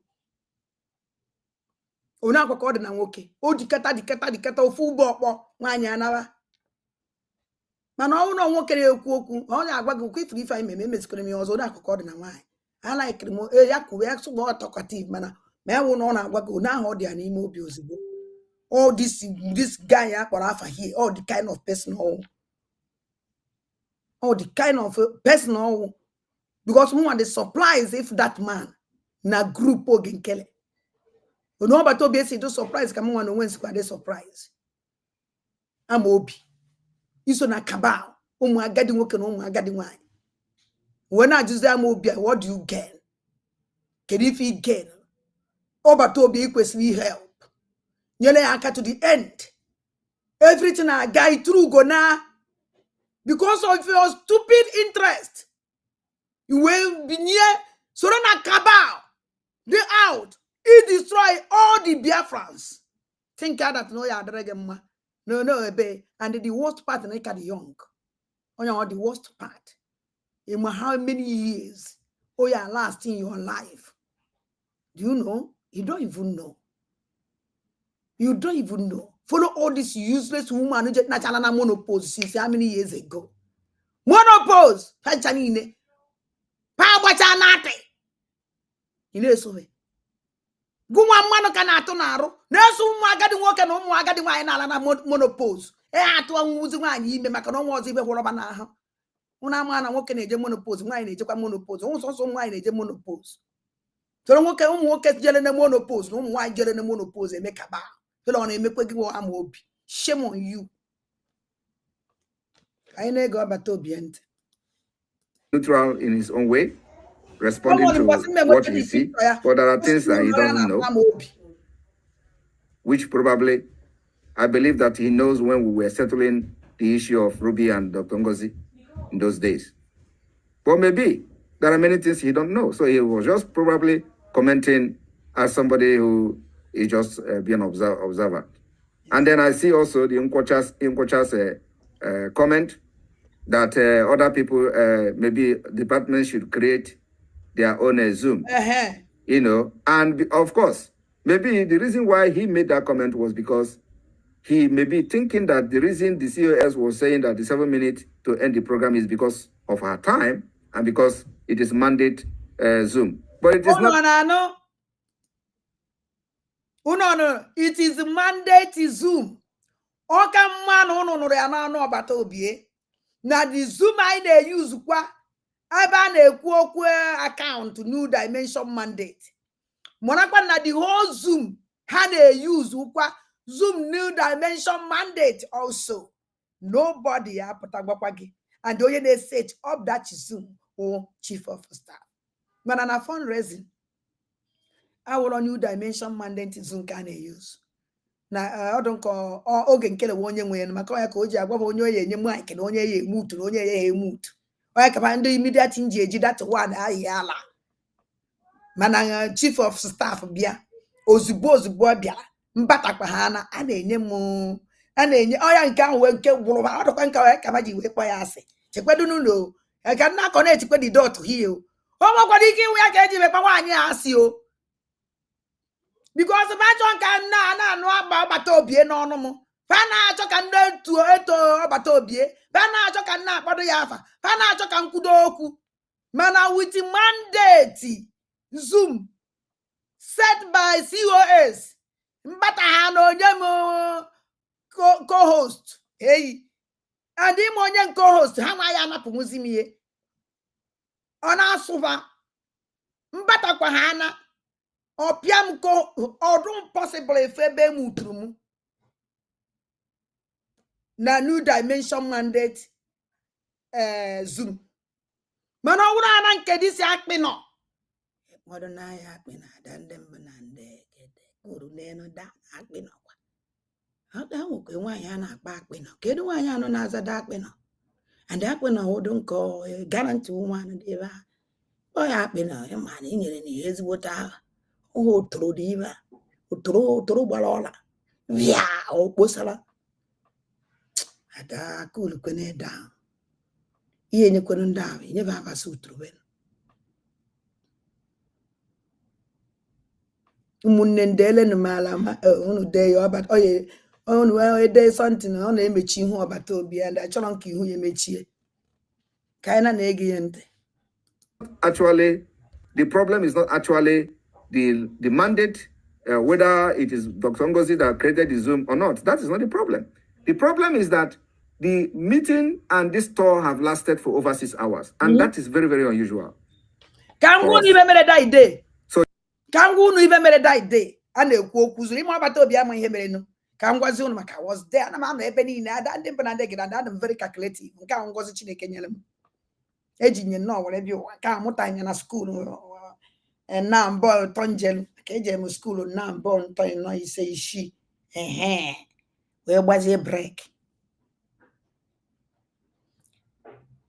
this that day ọdụ nkọ ama m obodo anyị jere tọọ ive ahụ tọọ ka ejelu ọdụ nkọ ada nọ Australia this Asia continent ka anyị jere chetazi mana o nwere obodo anyị jere tọọ for the first time fundraising last 6 hours over 6 hours. Chief of our COS will say that na mechi 10 minutes 10 minutes ka say mechi ki will for how useless and wicked this one dị ndị na-achọ onye nwụna na na-achọ okwu na ụka onye nwụna na na-achọ okwu na ụka wo na aka life ya na-adụ onye nwụna na-achọ okwu na ụka wo tu aka life ya na-adụ after 10 minutes chief of staff si na close the event bam lekwe oge nkele and the obata like this as the chairman owu no respect for anybody otu nkoyo nwa evro onye na-ekwu okwu tabukoro ya ọnụ kwube kwuo okwu agbakwara ya nkịtị chief of staff kwukwere ekwu na in 10 minutes time that they ended the Zoom because now this Zoom I got 6 hours something for the first time. Chief of staff will say that in the 10 minutes put everybody in that place in Noria. Ma Sonia Palawa Noria. Ma Vam Noria. Well, go too fast. All the media in that place Noria. Even in Onion didn't know that Zoom Noria. Pam. Oh, Tolo Bata. Kue. Ime question on the Kwoku Balulu. Onwelo nonso onwelo okwu bara ụlọ okwuru that day no kwugide chief of staff ha kwara ka okwutu okokota ibe an ko provoke chief of staff just ko gwa that no nyanwa choze ka end ezum no na achọ nko end ezum na zuma ya no ya na decide na mi na nyanwa onye dị in charge Chief of Staff wee na dechism that na thank you but wo kwugide kwuzi ọ naghị ebezi ebe na everybody adịgo tired even mụ nwa na onwe m adịgo tired. Chief of Staff because I made ọrụ the following day. Chief of Staff wee sị m our COS wee sị m okwuketana kwukecha our COS wee sị ọ naghị o si wee bata anaghị any permission. I ask any mic. Because only a co-host. He can enter, he can go out at any time. He can enter Soya. Everything will respect. You have to respect your muddy beggy. If you don't respect me, I can't respect you. For what? Respect is the respect. Respect.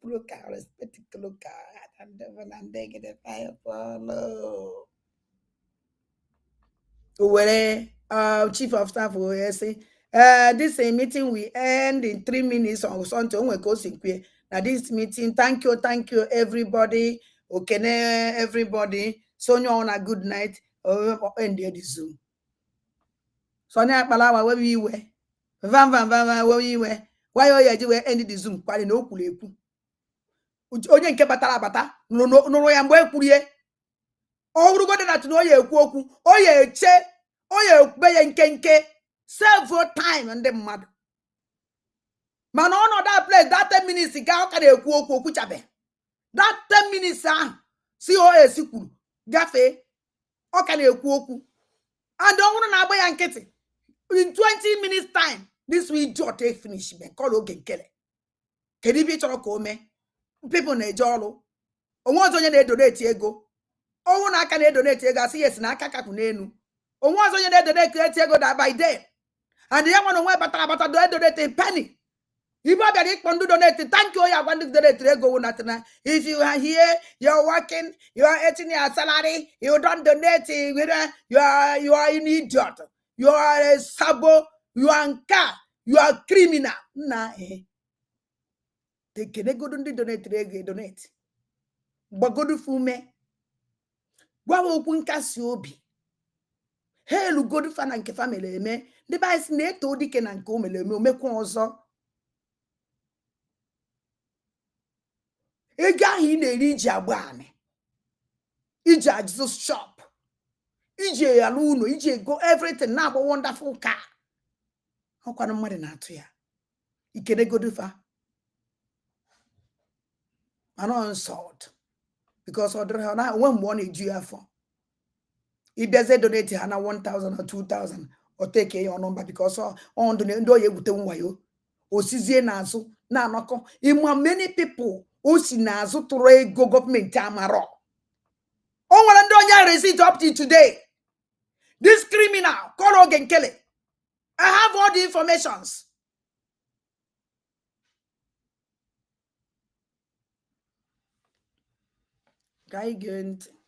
So it is not about the create here, another Zoom. Then maybe we can spend 20 hours on that Zoom and all that. I think where we're getting it wrong is the program of this tours. Going forward, there is going to be a well-structured program where everybody knows what is going to happen. Because of and of course, financial. Because of this thing, KG will shed a watch there. Now, about no about Toby agent kita. Yeah, na 3 hours. 3 hours invent. Can use highest 3 hours something. And all because of this problem. All from here, can that 3 hours and see where more. Then again, only for Batobi. Finance is very, very important in everything we do. Yes. So there must be a time where the finance minister will come and address Biafrans on the importance of finance. That must be in every program.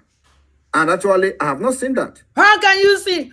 But the finance minister, in his own goodwill, will always come to say, let me... Not goodwill, Obatobie that we are not about. In his own goodwill.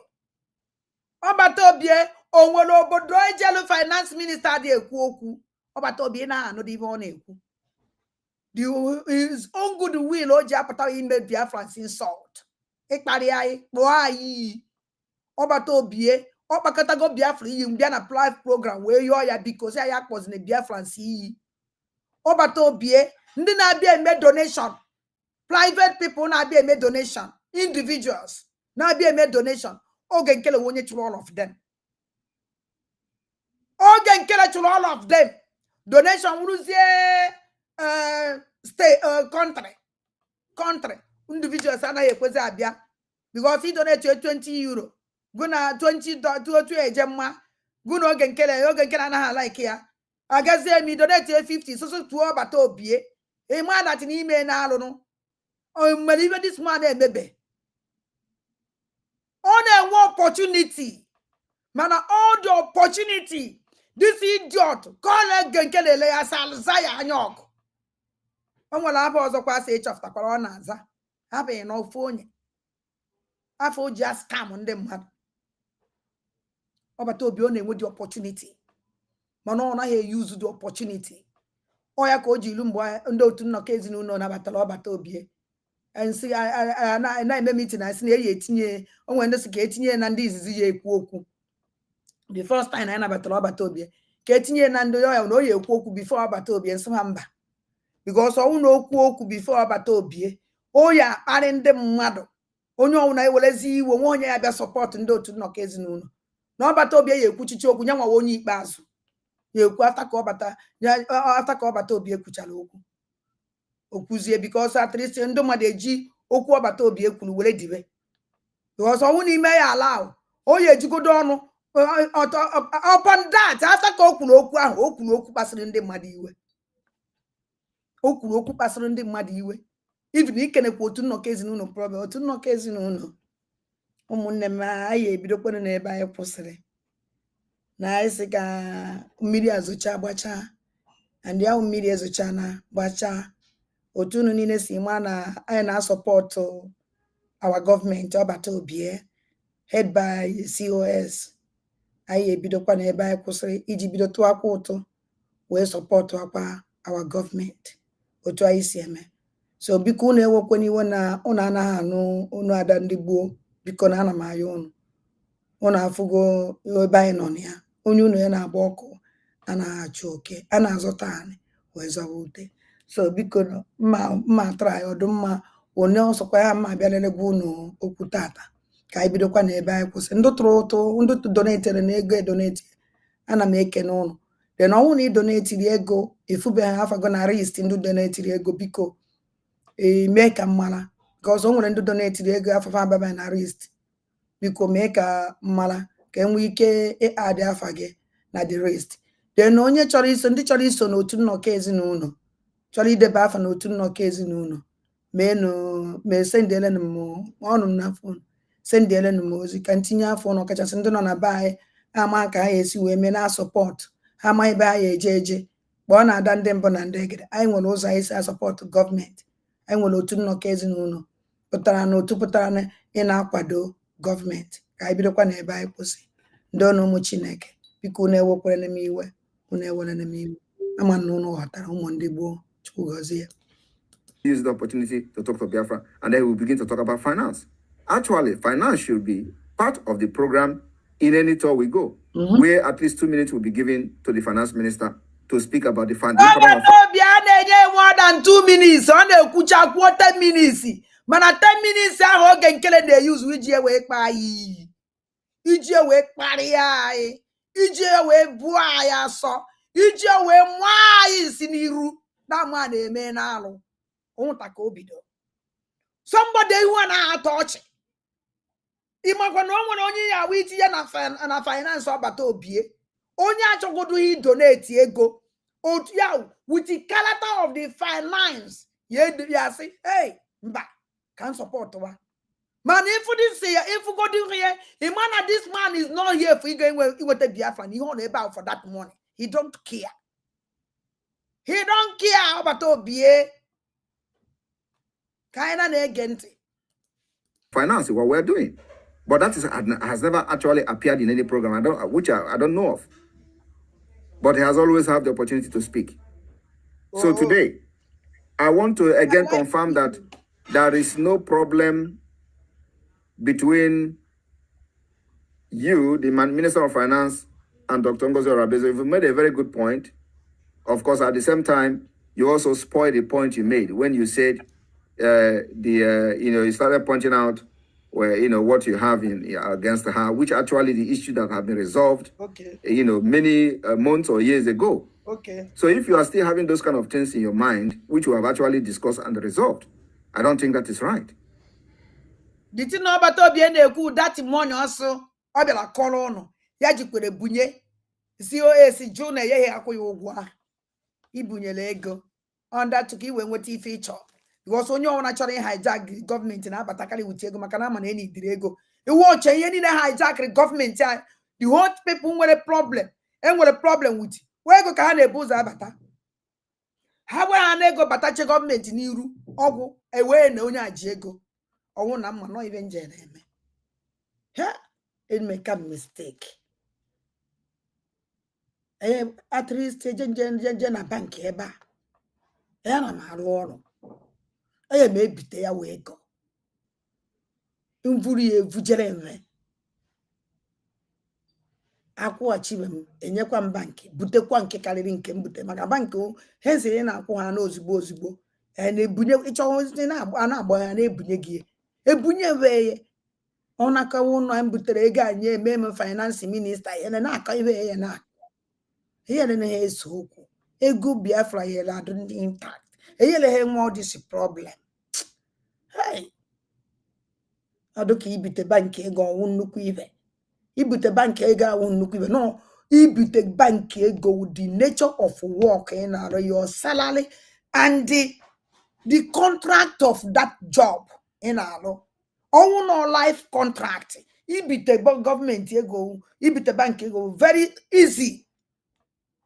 No ọnwụ no ọlụ life contract ụkwanda na-eje eme contract 1 month 2 months 1 year je every time je na sign akwụkwọ ebe a na-achọ ka ewere gị n'ọrụ ya anyụsị ahụ ike ya anyụsị nsị ike echebe emebe chụfụgo mba life contract oyibo ihe enwe anya achụgụ n'ọrụ ibe ọsụkwa anya wụrụ ọrụ esikwe na imeziri nke ga-alụ karịrị alụ nwere ma nwere one mmadụ ya usogbu ahụ n'ọrụ nwee contract o ya awụ inwe oyiye ịbịa ọrụ nwa onye ya ajụ gị ese na ịkpọ ma na fon so na today nwee m chance dịka mgbe m jere Finland dele m akwụkwọ na 1 week anọghị ya and they akwụ m ụgwọ ọnwa m wee complete o shisha ya apụ na ya ha kwụọ gị ụgwọ ọnwa gị ọ ya nwa wee lụọ ọrụ ma ị nọ ya salary must be completed and they discuss here discuss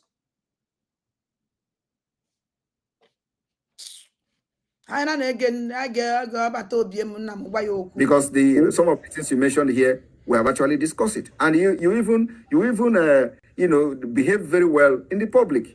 Then why would you be having something grudges in your mind? I behave very well in public because chief of staff I public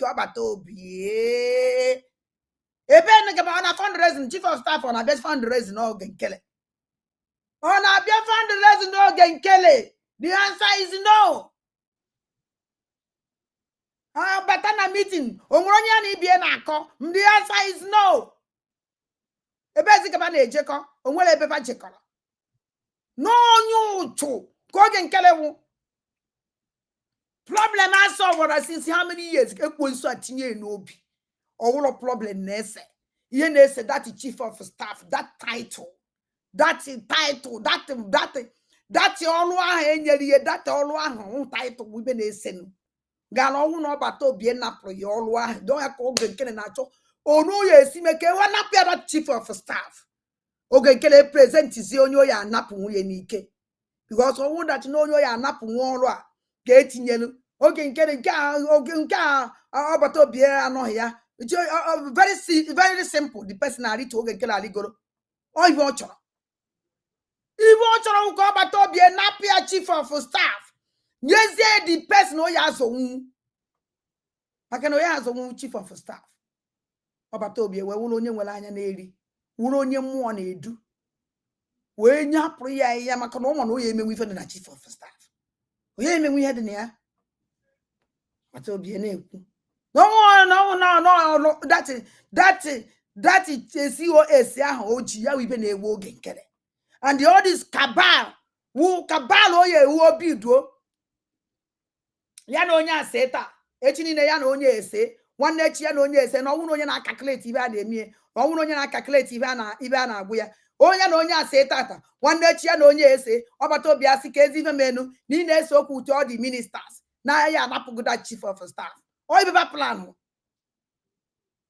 Chineke wee gbara chief of nyekwa the kind of heart mụ nwa wada ndị mbụ na ndị egede ya mgbe eme nwunye. To be sincere to you, silent is better than answer a fool. Or even yell our COS. Or when we're silent, when you all the stupid cabal anya, no matter the attack or their calculate here, or to them, or more than an may attack. Do my name all the time. Do my name all the time. No matter the attack. On a jello way born age, name alone way you want him. No matter the attack.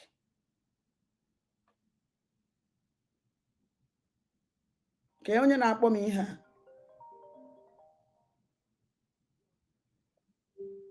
Hello? Good morning. Morning. Emre send the now. Okay, can check in. Thank you.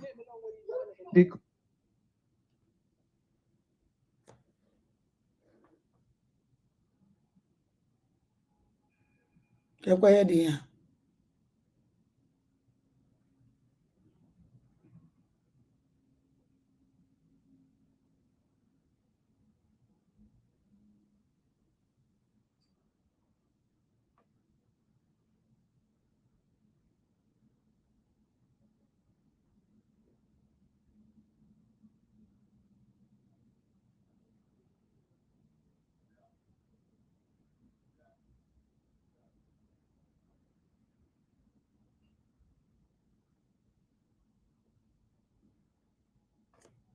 I may understand this.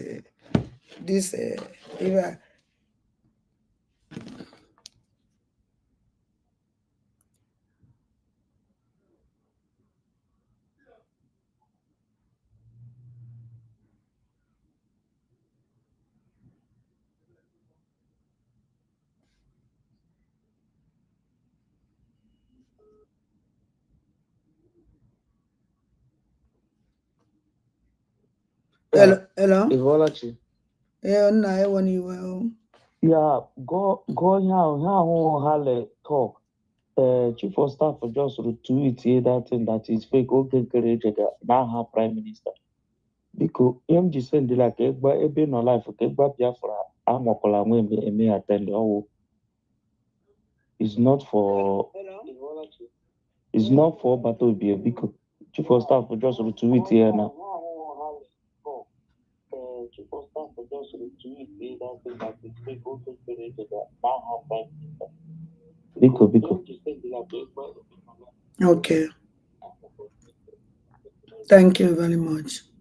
It's not for battle. Thank you.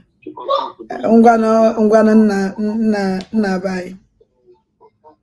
I'm post to and more someone na-ekwu okwu iwe ikpe onye ebe mụ na because ya mụ na na-akpa nkata mana ị na-ege ntị ka ị ka ihe esi wee complete ya o nwere ife ya wa COS onye ọ na je na Twitter COS oge nkele na this man dị too bad. There is nothing like meeting and oh my God, today is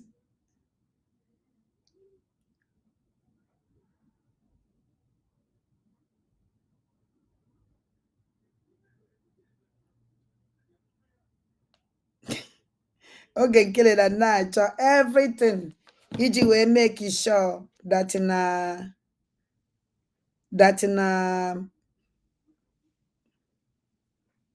onye ọ na-eme everything iji wee make sure iji wee buy his spirit of Biafra.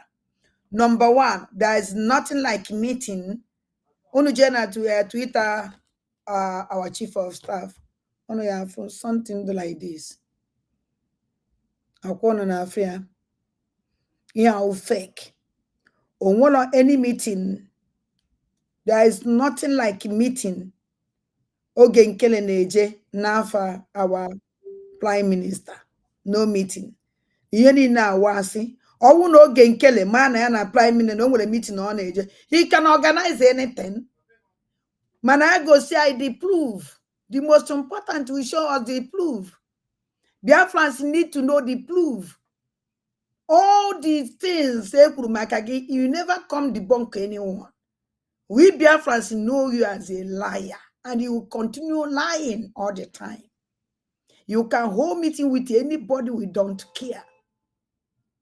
You can blackmail, say anything, Biafrans don't care.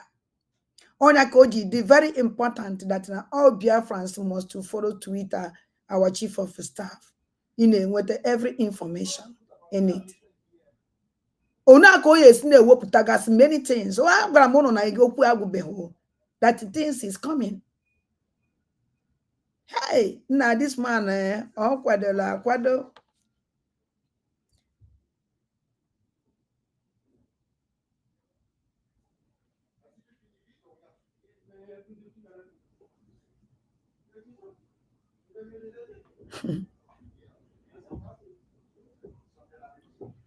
Yeah, made the meeting public. Us now with America, Biafra with Biafra in America. You on the agent in Zoom meeting.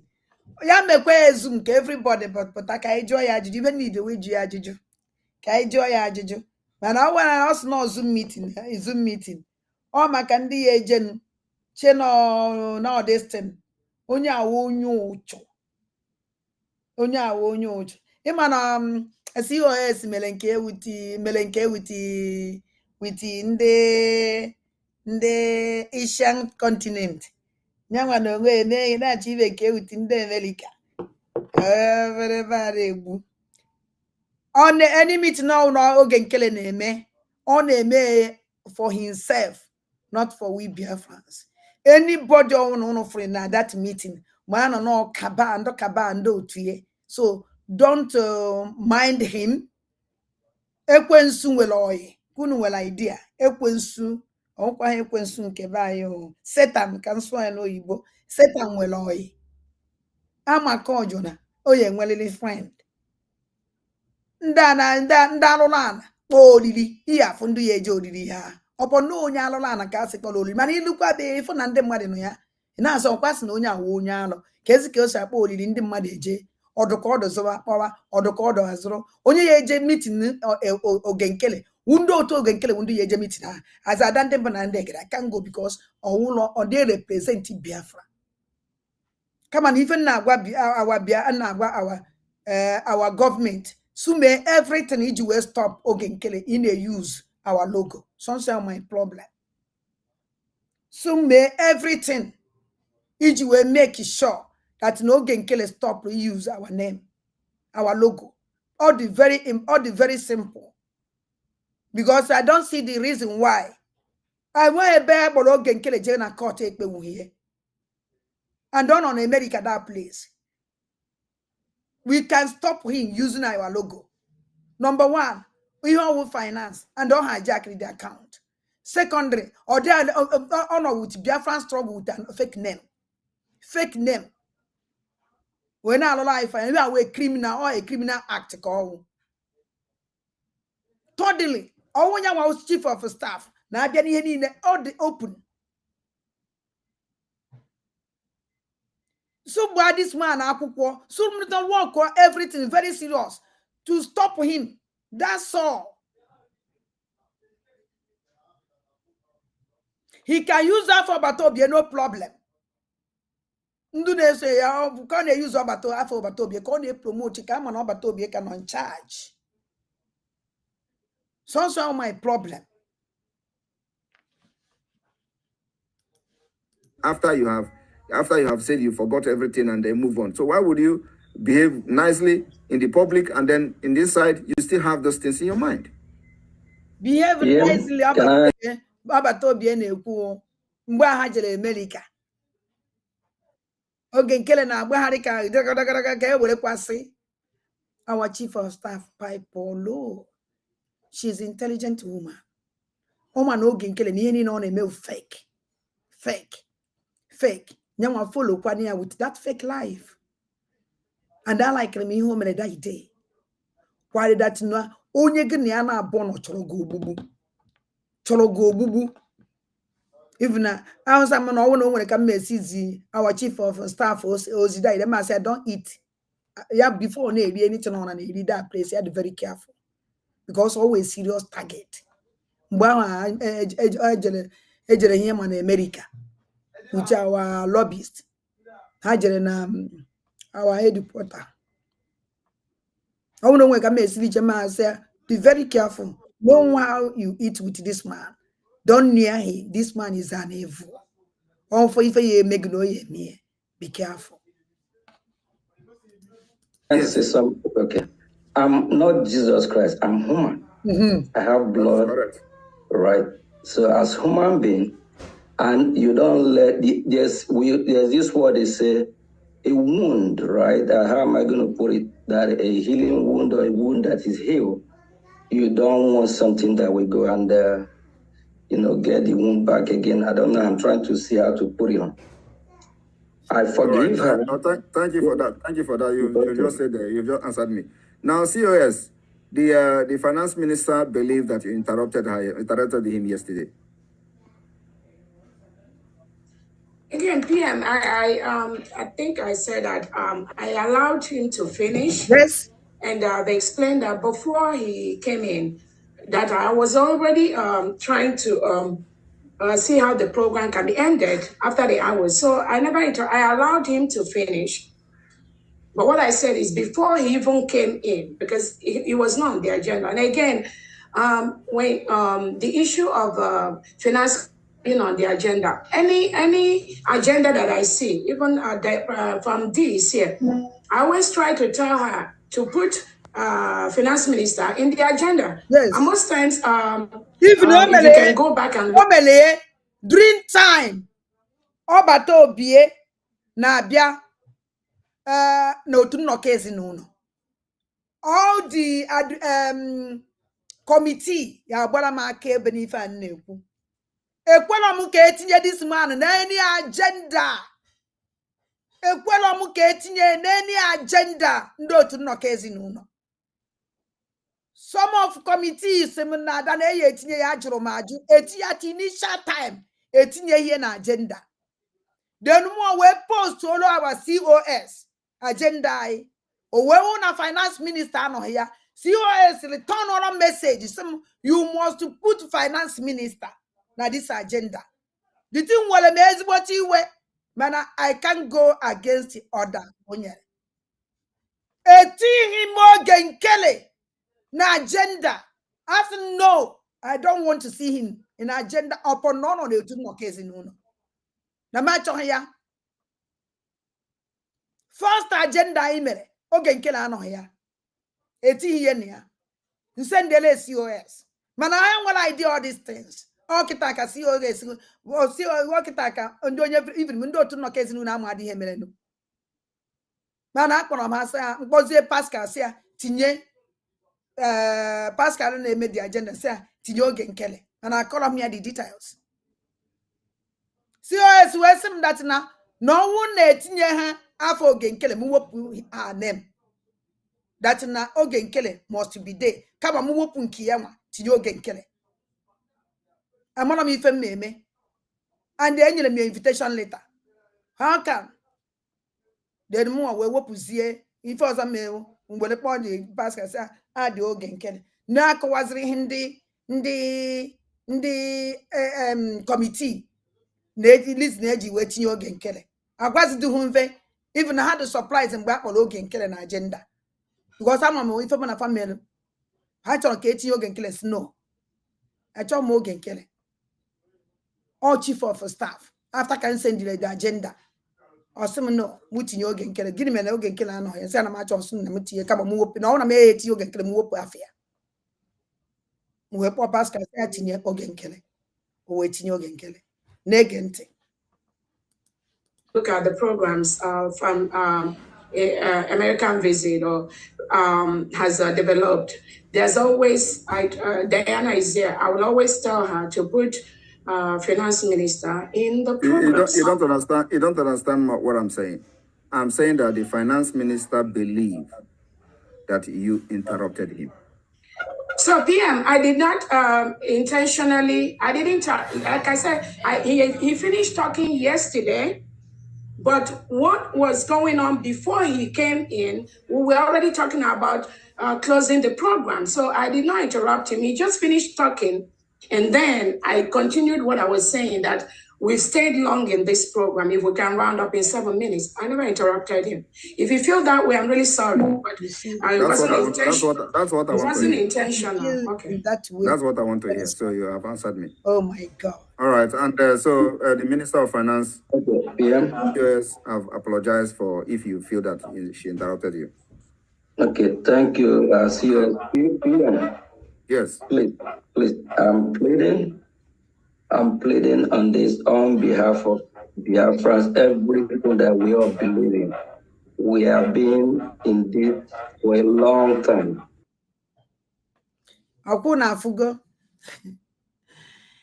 Oh my God. Neze nanya. Kaije na the second part. Amazimunke second part awo. I just finish it now. Na the second part.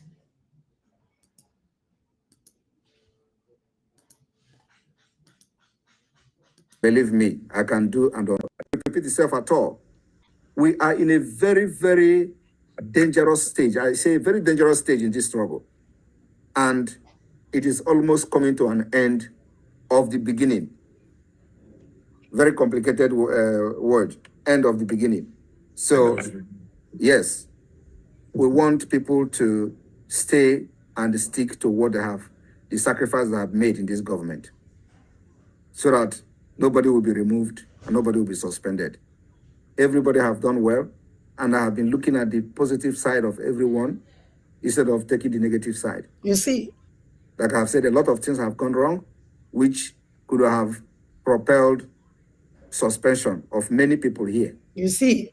Still. But I'm not looking at the time we were very strict in what we do. He just want to manage all of us to enter that sign, making sure that now all of us, our signature batanya, so we declare Biafra. So say unfortunately.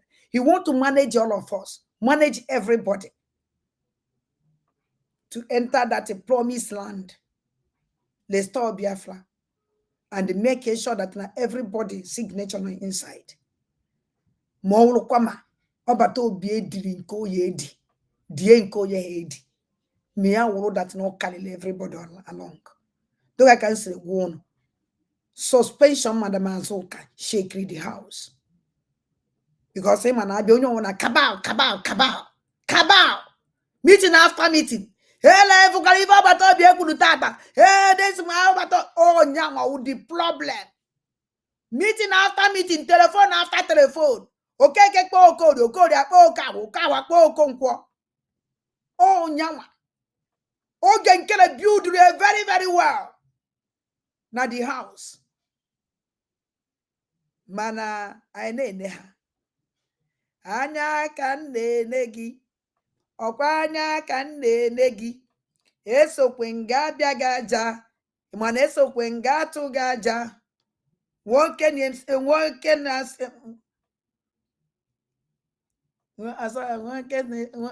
my God. Eso kwenga biagaja. I will remember that music. You know, there was a time for that. And now we are more interested in the input and the result of each and every one of us. Not the negative part of it and all that. But let it not be that everybody will feel that now we are relaxed. We have crossed the time of suspension and all that. My brother, my sister, believe me, I can do and undo for this struggle and for this Biafra to come. So do not think that you are in a position where you can now control the media and you can do anyhow. The suspension go that na plan seriously against you. But don't worry. I have it's coming. Any staff appointed by the government, including yourself. So this particular one is going to you directly. You must respect the other authorities in this government as a minister of communication. Yeah, you. Prime Minister, and that has happened. Sonny, that has happened severally. You know that in the space, for example, in the space when I am supposed to be ending my space when I have a meeting, you will start asking questions, and you know that the way I ended space last time was not really good. I didn't end it very well. Because when I was told you that I have 2 minutes to go. Resolution committee ọka mma na o jiri aka ya kwuo nya ka o kwupụtazi dị n'ofu oge ọnwụ na Sonia Akpalawa na Osvava Abama jụọ one stupid question ka ọ bụrụ ebe ya ebi ya aka ọbata obi ejikwere so ọbata obi ewere somebody very intelligent onye na-akpọ m ife anta olubenta na-eji akpọ phone when that was when you started asking me questions. Me? Yes. Yes, in the last was I even in the last space to the end? No. When the network was bad? Jerry, were you there? It's not me. It's not me that asked you the last question. It's not me. Jerry, were you there? Jerry was there. It's not me that asked you the last question. Was it not Sonny? It was It's Sonny not now. me. It's not me. Yeah. You know, Sonny have a title that you don't know. Sonny have a title I call Akachukwu one of Biafrans. So after the program, after I told him that I have your question, is it not Sonny? Instead, I say yes, not Sonny, because Sonny, everybody that was there was that destined that day. Or CIPM, you know, I got my Sonny have a title. I call him Akachukwu one. Instead, I say yes, not Sonny PM. On my way to cover their abomination. Haneme. Or way to cover. Instead, he said yes. Or say, because on I chose him make up to be now. In this person now column. Hello? Hello? Hello? Okay, if you go. Instead, he said yes, PM, no Sonny. Ochomuzo, oyeji were kona mpuna alulan. Pana alu nisi obata obie.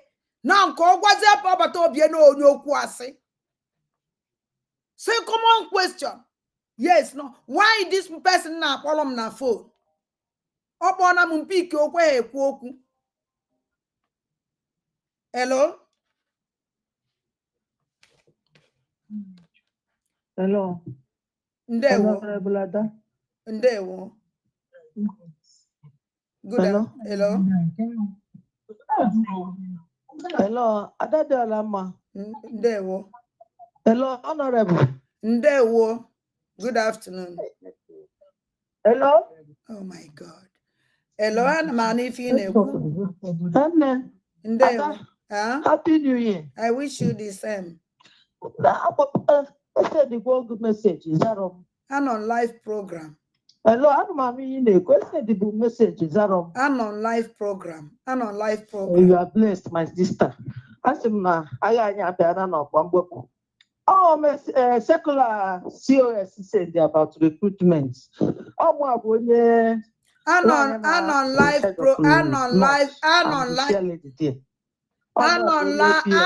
live program.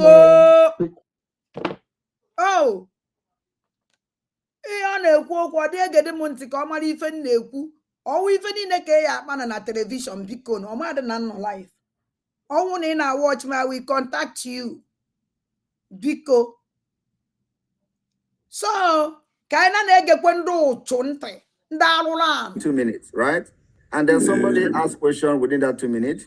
And then I was answering that question. After answering that question, Sonny now started, he started building up the, question. And just wanted to add more baggage to it, sir. And then I allowed him to build that question. He built it.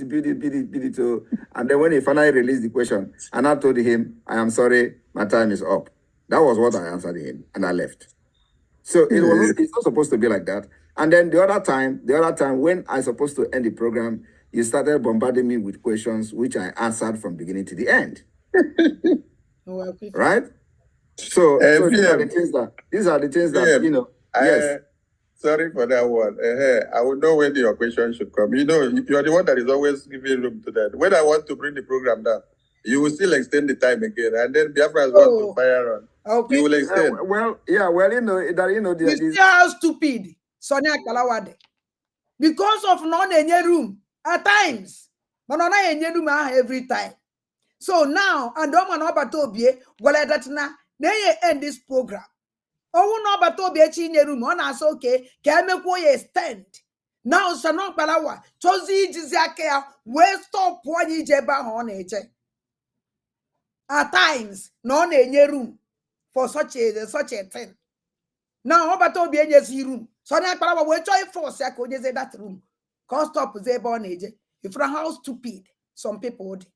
If from how useless, so now Palawa. Una fugo, and on our church, only in a re. Onyo dao. We're wicked somebody. Surely bring it down.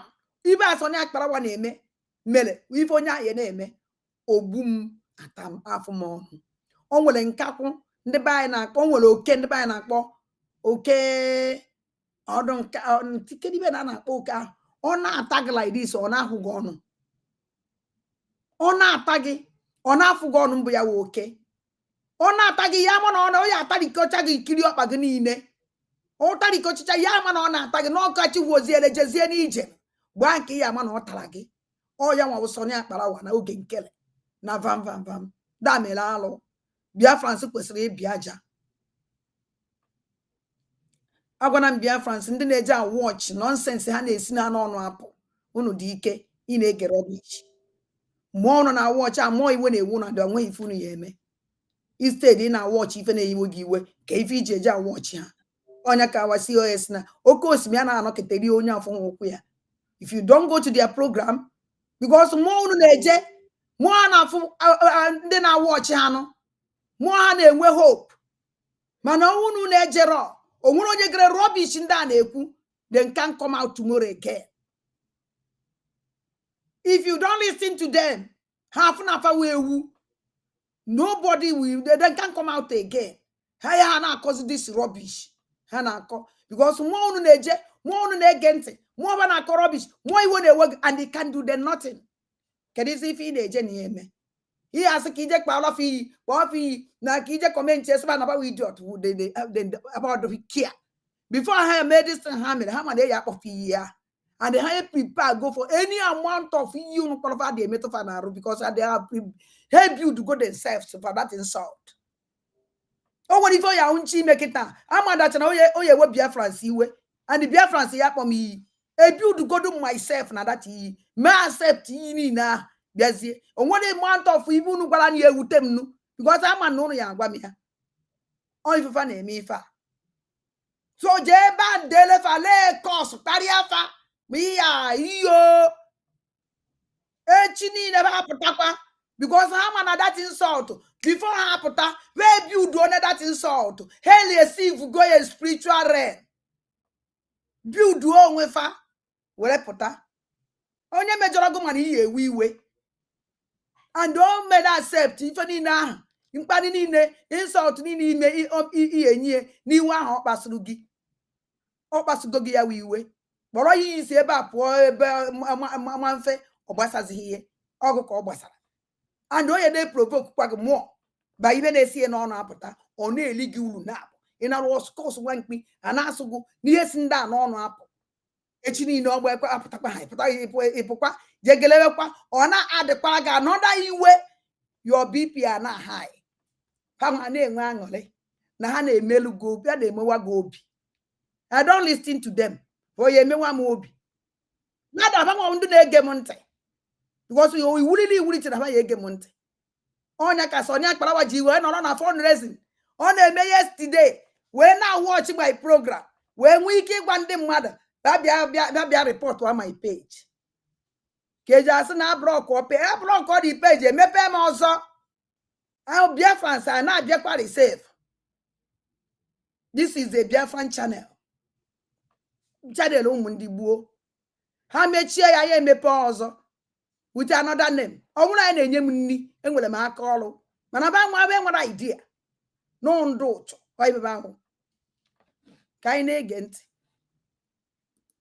It comes with the spirit now. The day that now that same spirit and again, if I have descend on me now. Yeah, and again, if I have a meeting that it may be, if I have a meeting that is starting, if it is just me that say, okay, the program is going to end, that's when I can extend it. But when I have a meeting, I don't want to miss that meeting, so I have to end it. But if I don't have a meeting that I just say this program is going to end, maybe in 2 minutes time, and then the spirit comes and I go with the flow, then it's a different thing.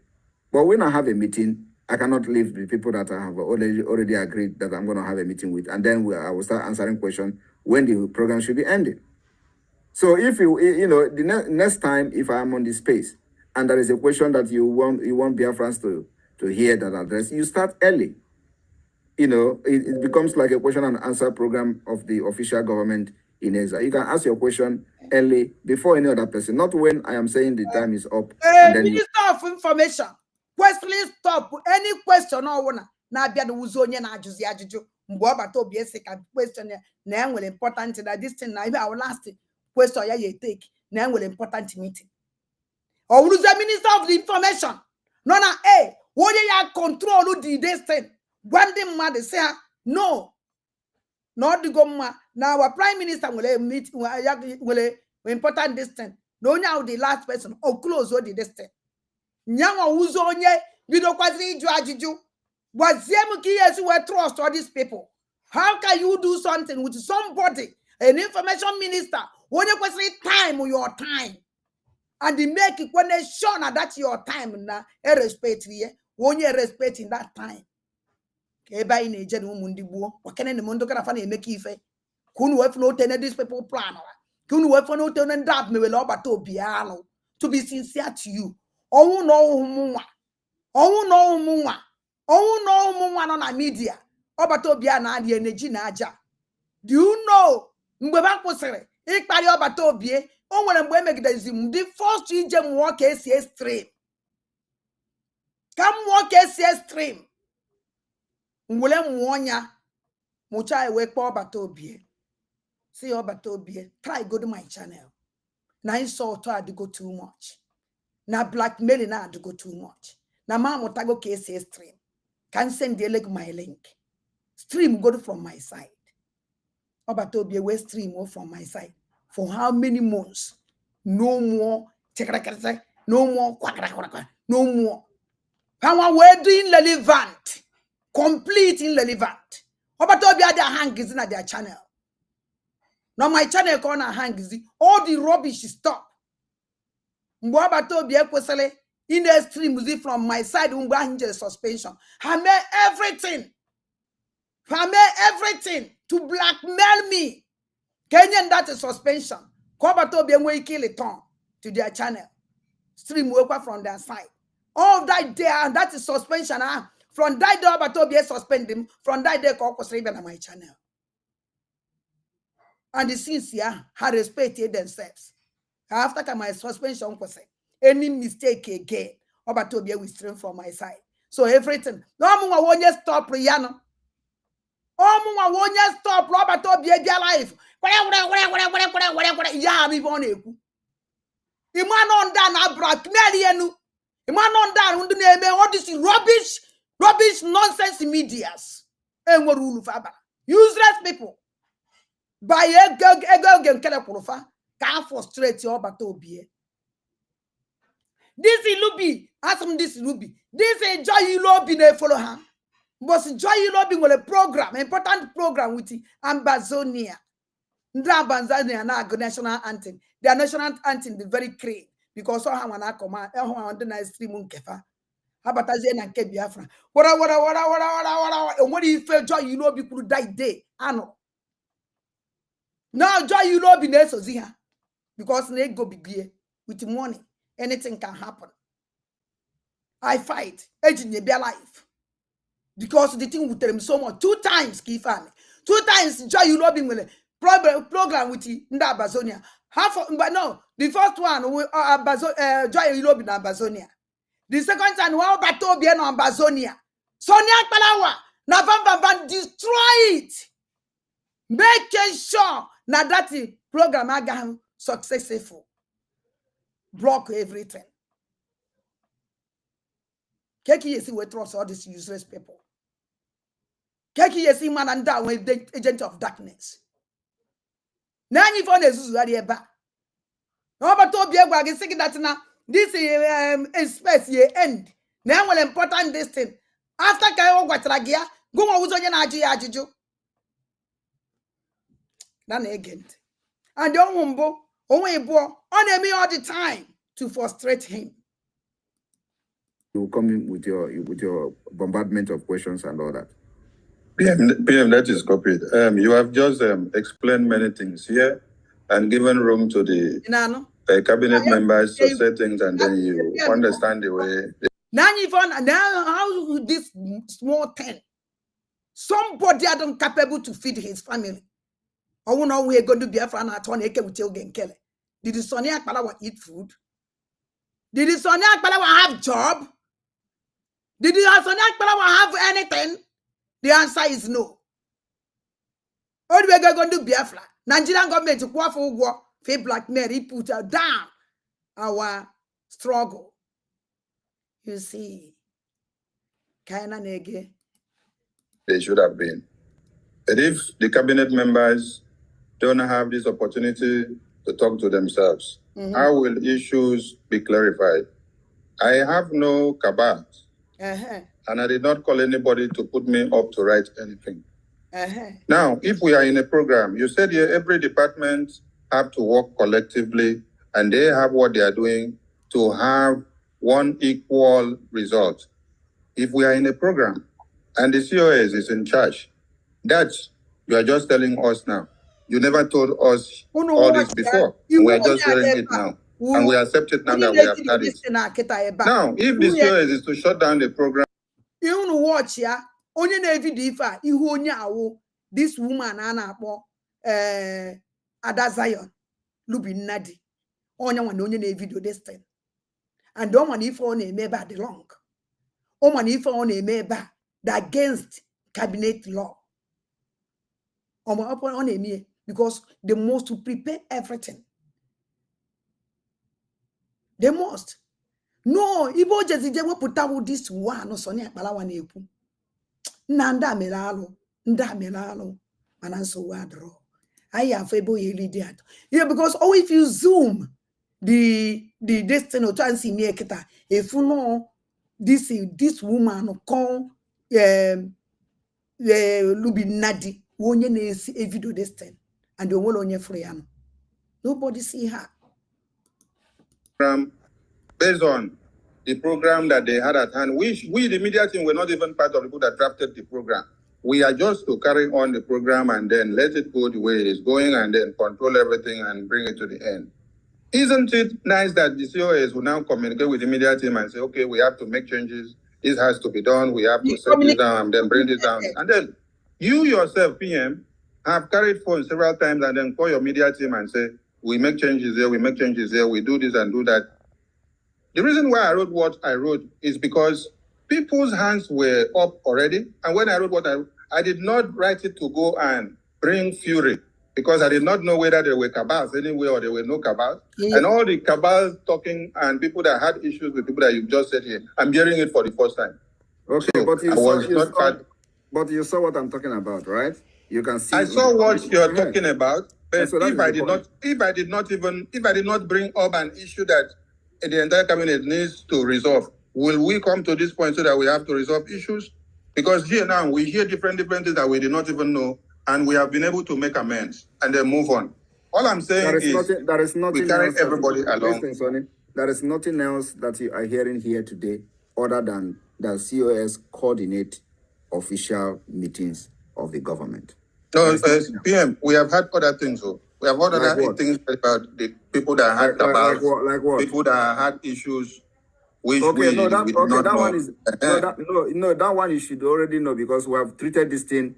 No, we don't know all government. Yep, like you said, many of us don't know. So we are hearing it for the first time, and you are already making us to know that the COS should take any decision when you are not there without any consultation to anybody, and we are accepting it now. That is wrong. Again, you are misinterpreting me, or that's completely wrong. I did not say that. Okay, put it correctly for me, please. What I said is that if we are in a public function, the COS coordinate the event. It is not that COS can give decisions in my absence. I didn't say that. Okay. Okay, thank you, sir. Can I talk? Yes, go ahead. Now, I want it to bring it to the notice of everybody. 46 of us. Otolo, you won't and I'm like use this because ala will lazy with for no ya mad na ya. I didn't like joy ya mad will Otolo nena iwo nyuchu. Otolo nena Canada iwo nyoshi. Otolo nena Canada iwo nyoshi. Otolo this woman who the worst thing better than a cabinet. This idiot I want to here.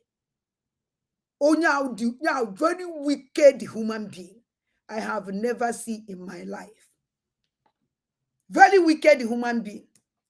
Actually, I'm go see something better before on Cheson. Ambian. It was all the very, very important before Chesonia. Go ya ono onwe si we for this kind of thing. Ignore it. And can just just flash anya. Meeting queen on my page, YouTube page. Then the meeting organ kele neku young wele. So any onofia, if I was what say is not for Biafra, is for organ kele and his criminal, ndo to criminal ibie. And this man na cho ikonuko everything. Ona na kwa yo nwe ebe Biafra say me accept. Amala na ife ochoro mgbe ibido bia ya aja na owu na aja dị nso owu na enwetere ebe ya bia aja ayi abia this idiot and more ya who the first person ke mo wa aja ka mata na okwute ka meji tuwe ana m ekwu na ekwusi ike ife owu na dande mbo na inde gede nwoto oge nkele eziokwu niile and on 1 second with him eziokwu niile opụta na ndụ ya ma na ma ha dande mbo na inde gede because this man lulu life every Biafra all Biafra onulu our life. So onyo na achoro mondo. Unwa wish onya hando. Because this man achoro mondo. Achoro mondo na aka Nigeria. Achoro mondo na aka ndeforani. Onwele ebe mesi kutas na eba. So ya ondo. The remaining life unwele hapu gona pugomie. Omo ya afuze okulu meneje. Ode impossible. Okay. So, for this thing, our COS when you tweet and because no wanna make a sure on follow our COS now Twitter handle very important. Now I say follow up every information they sinaka our COS. But now when I make a Biafrans malam, all that na Biafrans believe that na their way our COS is communicate with Obatobie. Man, make mistake, serious mistake. There is a way we shall communicate with him because Obato being a lawyer, and through his lawyer, our COS can communicate. Our sister here. So, bikono mundi bo make sure that na unu follow Obato be na his Twitter handle. Very, very important. Ebanko yes any message on Basara Biafra. on that Twitter handle. Kunu yesi nwetie. Biko no mondebo. Kai no this Otola. Kunu for how stupid and to this woman see agwa obatobio. That Ngozi has destroyed me in the presence of our Prime Minister. Juzie this idiot onesi we destroy yanya. Juano tolonne na Canada. Kedi kesi we destroy yaya in presence of our Prime Minister. Asre. Kulas rihelas in a jadi sotora on of labor. A useless woman engolo share. And on a ne has here on a hedezianya on a newanya no come on even you say. If we not dress people, you have to look direction of that person in a court I talk to. A very oppressed idiot. Onya wa bia holondo ahola but an candidate onya ifro. Na gente.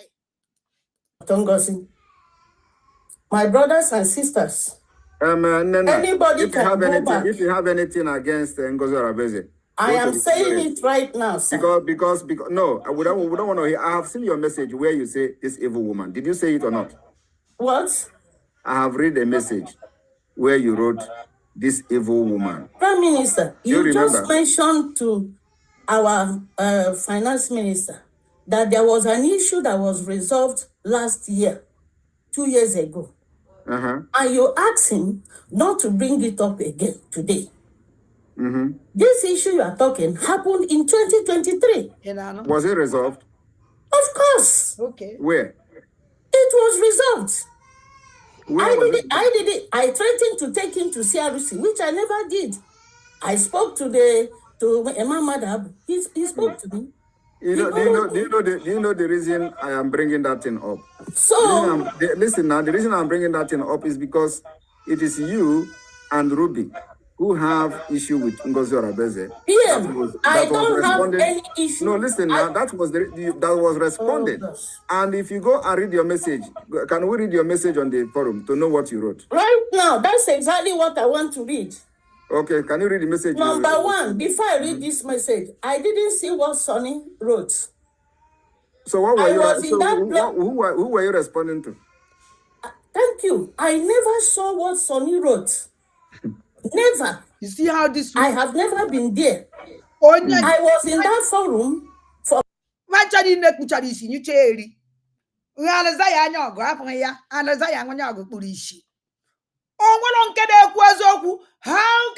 do something with the people?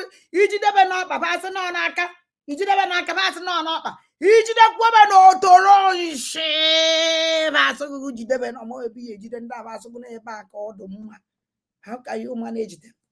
Na biscuit na gum.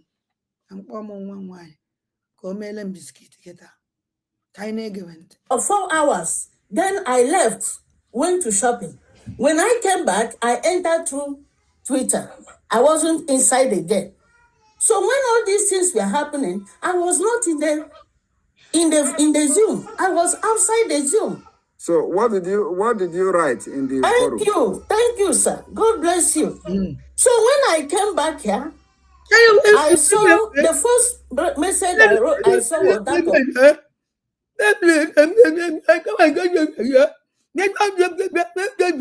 Shut up, young one. Mazi Amobi. And then I saw that of Reverend Steve is here. I saw his own. And then I looked, I saw 1, 2, 3, 4. Who and who? Ngozi wrote, if you are not happy, go to CRC. If you are not, to various people. I now came down here and I wrote this. I said, I think we are adults and we need to resolve our issues by ourselves. Let's keep the CRC for issues that is beyond our control. My honest assessment here is that many of us have called for calm. And one of the persons that called for calm was Apostle Steve. Many of us have called for calm. Let's work with unity and love. In unity, we can achieve much, and Biafra will be a better place for us to live. My prayer is that none of us will be missing in the land of Biafra. We will all enter Biafra land with joy and happiness. Say, Okay. this is the only thing I wrote. All right.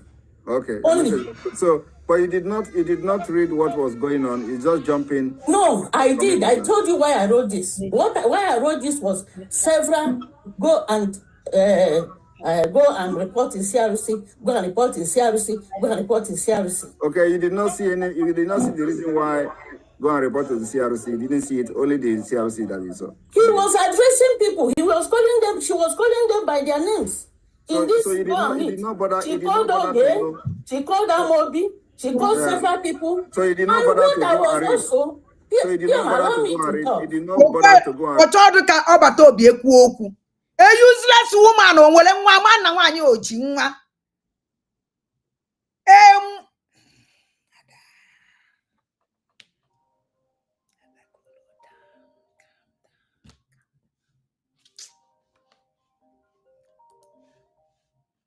Read why she is responding. Allow me to talk. Because I'm asking you, I want to clarify something now, because you can't just jump into a program, into a platform and start commenting. I am asking you, when somebody is saying go and report to CRC, you did not bother to go and see what she is responding to and why that particular discussion come on board, and then you went straight and you don't want to read. You did not read Sonny. Please, Nena, let me address you, please. You know, it is very, very it sounds very, very untrue and unrealistic that you jump into a platform and then you didn't read any Sonny message. Only I missed it because she removed it. Only that one. Okay. Only others I read them. Okay. Now you're okay, all right. Now I can understand you now. I didn't read Sonny because she has already deleted it. Okay. Now, this my people, 46 people here. I have never had any cabal with anybody. Greeting everybody here whenever I come in. Ruby is like any other person.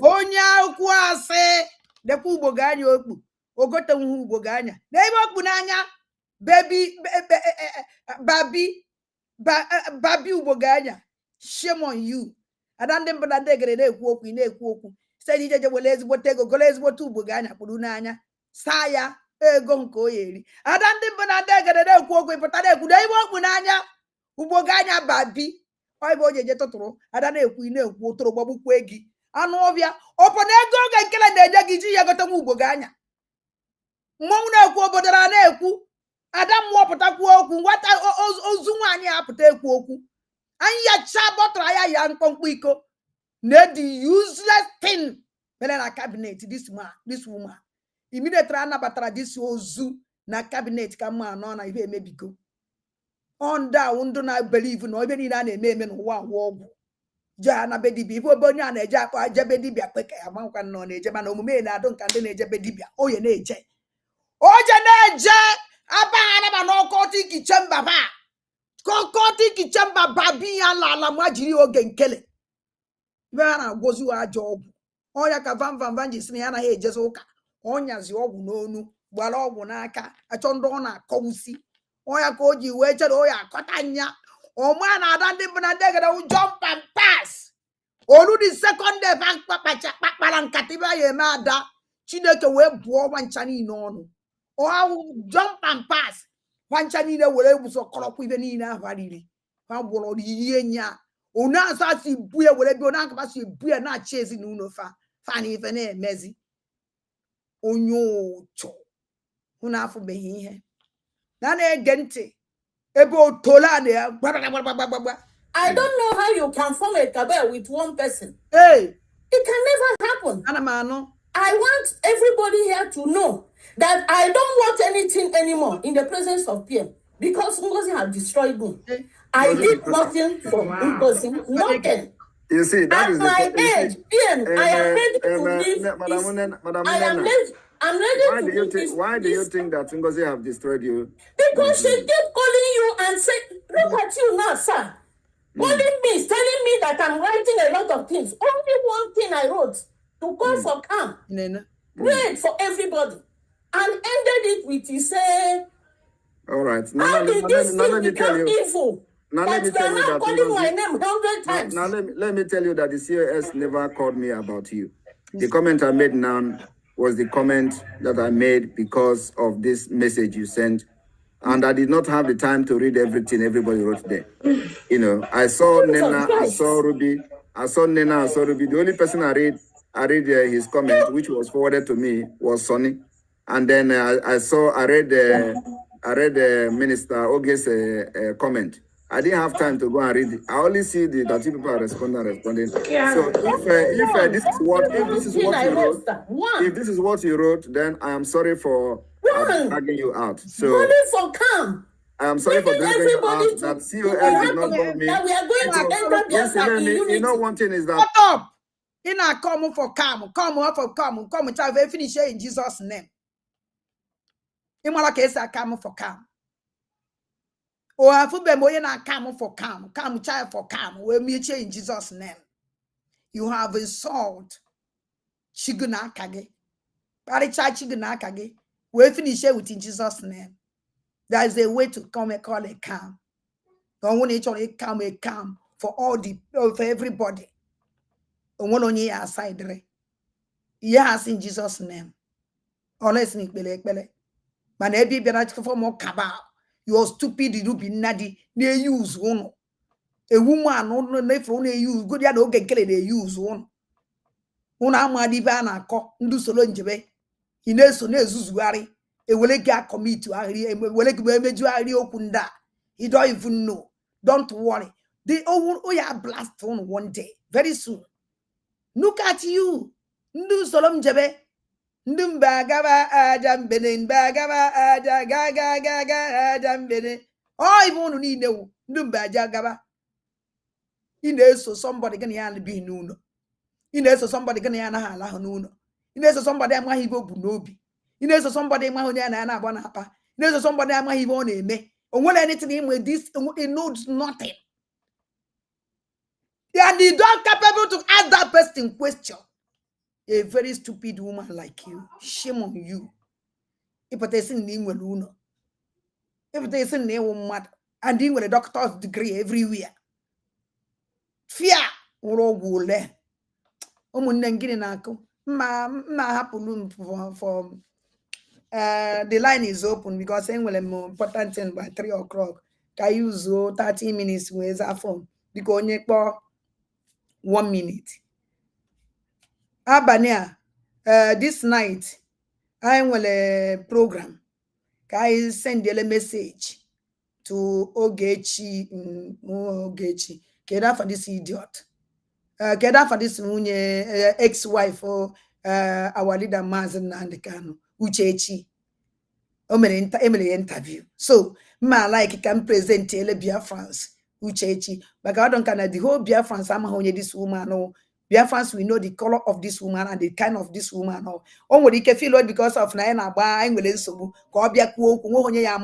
because the time on our life yesterday or the time more no women of our life. So we use what the opportunity because if not, I can meet your life. But no problem. I will bring this in that interview this night. Hello? Annamandewo. Adomani Danima Mbombo. Adomani Danima Mbombo. Nyechi merezi. Ani ya gachani. Oyo nyechi merezi. Namada pogena ya. Oyo. COS Danima Mbombo. Dr. Ngozi Danima Mbombo. Nyechi merezi. Nani ya gachani. Mbombo nyechi merezi. Namada pogena ya. Oyo. Nena ya na nojucho. Otolo na la ni. Ya gazera gị nwanyị ọma udo dịrị gị maala vileji ka m ji m asụsụ were baa ikwu okwu a. Gaba n'iru nna m. Nwanne nna m achọbụ m mkpọ gị na ya si mana enwe afọ m maka network wala. Yes, program imri anyasi. Program Okengwere. Emrashi otire background because on office Biafra headquarter. Na jetie background azunya. I have to because the people who come have any program make a German office in Gahomuyo. Yes. Yeah, na jewure background tiga azunya again my bono. Yes. So my we must continue. There is nothing they can do. They all know. Hana was in Awaja. Look at his voice. He's not talking of saga on social media. The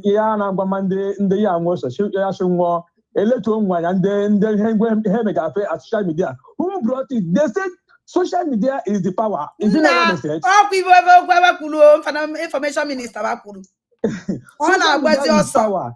Then the Kenyan also they cannot run. We die here. We die here. We die here. We die here. This government in our own. Yes.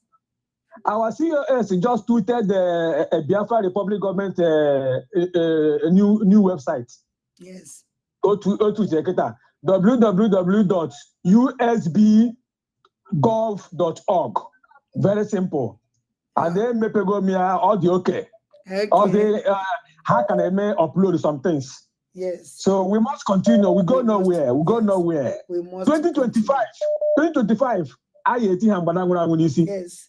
I use my mic. Nam, thank you. Oh, thank you. Because 1 minute, I'm going to meeting by 3. Because 1 minute, because hello. I don't want them one. And they won't want them. And how make a healing? Ihe ka o juru mmadụ anya. O juru. In fact, mmadụ ihe m ji akpara gị wụ kemgbe a ga-eyi agba ka agụọ ọfọgọgide ndị a ndị otu ndị a. Onwe na onye kwuru okwu agba and anyị na holidays anyị asụke n'ọfa so anyị sụ ọfa na I need ya wu ihe. It's one I saw for I will 31st we may level ahụ gbalakwa aka na baba gbalakwa aka na ba.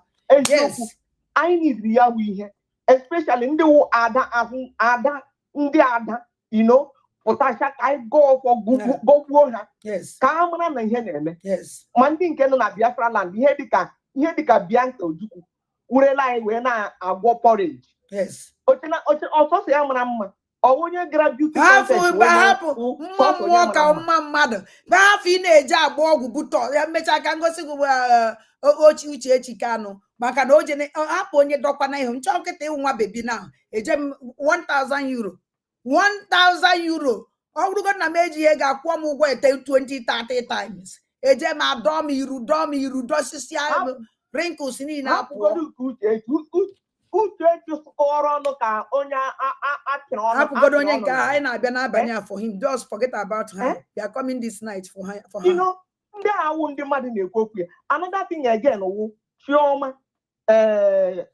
nke Zaga Professor Chioma who always disgrace. In fact, always disgrace. You know, to ndị ha gụrụ akwụkwọ. You know, na-eche ka in fact ama na ebe di elere anya lụrụ nwa ahụ jọrọ ezigbote njọ like that. Ọdụkọdụ azụrụ makwa m ibe ihe na-akọ ma ya ma di ewu ofu ibe. That is as in that lady very annoying. Gbupụ ọnụ ka nkapị ndị ọjọọ ndị ahụ na-esu ushi. Ya inefi anya n'ọnụ ya. Jọ njọ jọba na mkpụrụ obi. In fact, ihe m ji akpọga ahụ biko na anyị na-ediri ịga ọfọ. Gogide ndị utu niile ma ndị gịrị na homeland ebe ọbụla ha nọ. 31st night anyị asụla ọfọ 31st night. Ana m ekelekwe gị ihe na-eme. In fact mbọsị ahụ onye kpọọ ekpele. Yes.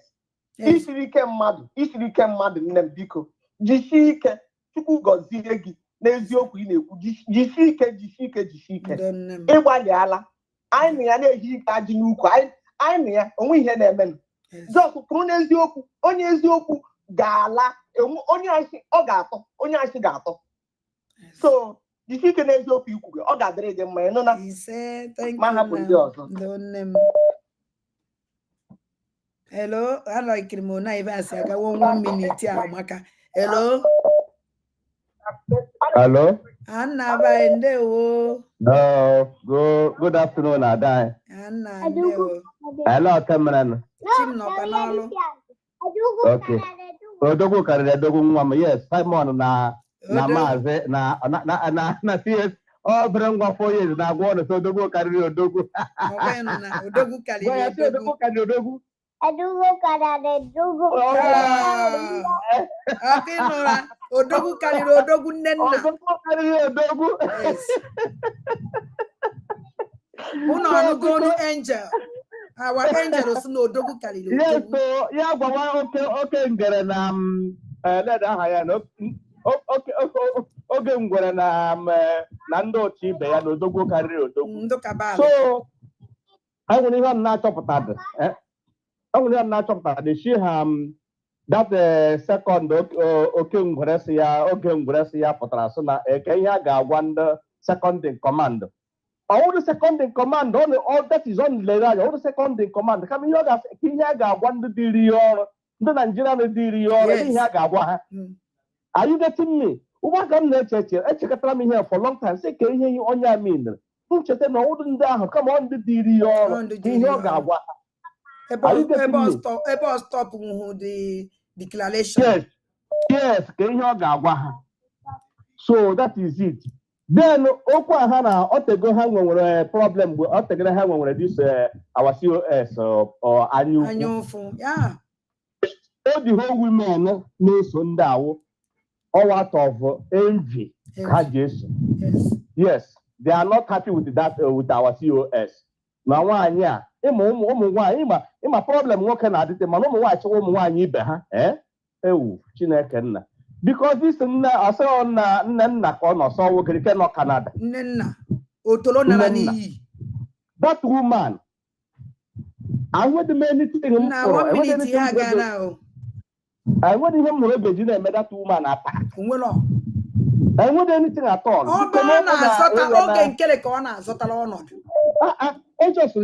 I just jump into this into the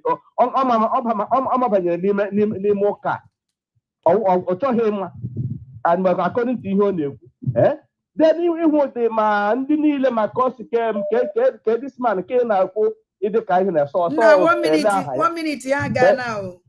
Yeah. So because that one put a half, but I know this woman for nothing. For nothing. And when you had your boot one, even when he falls out, you will work about Toby, because no they so put in the cabinet cannot be that chief of staff. So say fetch the yes. And you say you don't get kill a so because you can kill a with it now COS. Or if for they delete it they not my delete it. Okay, Buhari the tweet and now 1 minute now. Yeah, because delete or nothing. So see delete you do na care because hemen. Na because don't go ham that and even you know getting kill ndị ha na baramba he donate or ebe na that rubbish all blackmailing. And yes. All blackmailing. But I not chọpụtara. Onye ka ọbata obi if ọbata obi ejiziwu this town ejegasisi ebe a nke ọbata obi opposite because ọ ma na donation ndị a na-enwete this man adịghị eweta the money even ma atọ nwa na-eje sef ndị a mere arụ ndị a mere ogo owuru ego adụrụ onye a menwere ihe niile ha mega ya kwuo ndị na-eweta gị n'ọha iyi afọ ọkọcha ha iyi echi na ha gara abịazi again. Kita ka ọ na-akpọzi ka onye ọ na-abịazie blackmail but anya ọnụ gbara and I blame ụmụnne anyị ndị nọ na US ha mado this type of this man ha medi ya ha chọpụtara gwa anyị ihe yara na-awụrụ n'aka biko ka m nye ndị ọzọ ohere ma m kwuo ihe nọ m n'ọnụ na ihe m bụ no that is ọka biko ka ya thank you ngwajisi ike nwanne m happy Sunday. Ndo hello Adamu Anna ndewo Adamu ekelekwange ndewo ezi nwanne m ndewo And apart from the zoo. Biko 1 minute because Okay. me end the 3 o'clock. This woman and upon then just never go to the face. Now you own yourself, you hear the camon. You wave in the Fulani. If walk mama by a macano, no, you wave in the Fulani. You know, only put the one a cabinet. Do more than self, eh? You had all the myself. You had some more on a cabinet in the first place.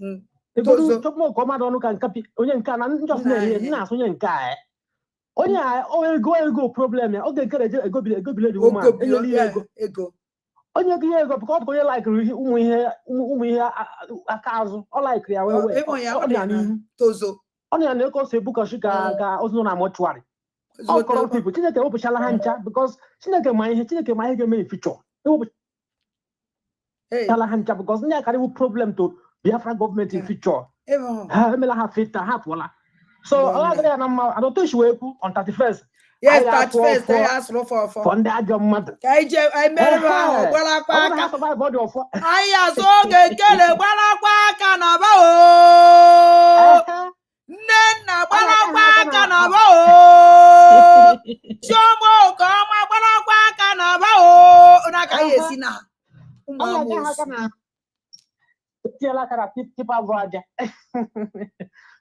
Thank you. No. Hello? Oh, okay. Hello?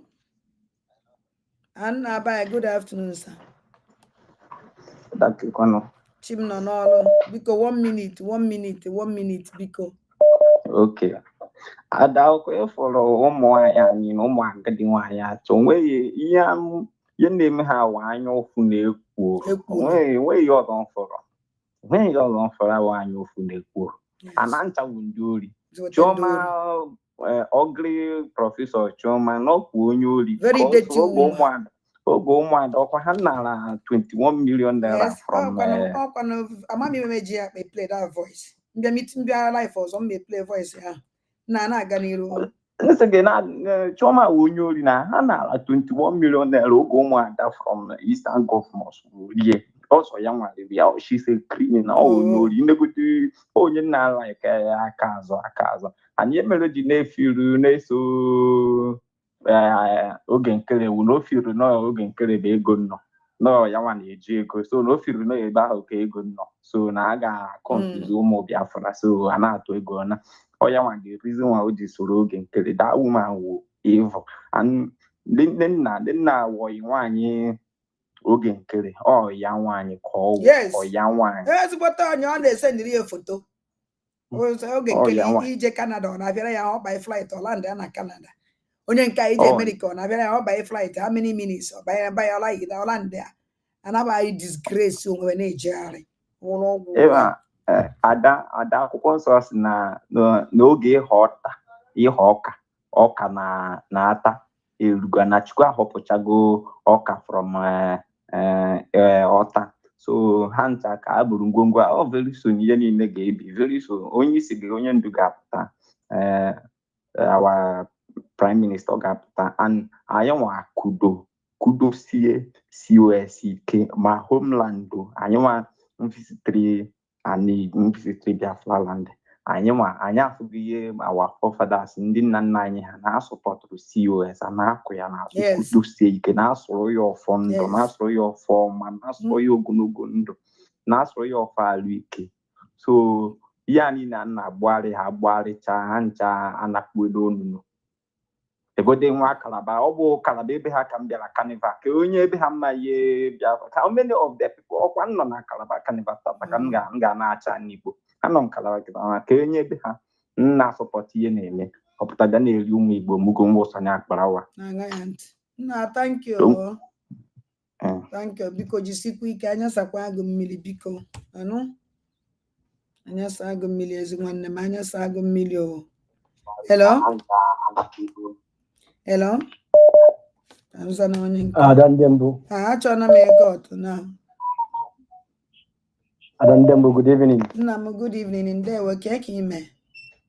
Ndewo ndewo ndewo nwa duwe gị na program yi na-eme. In fact, all Magagoma.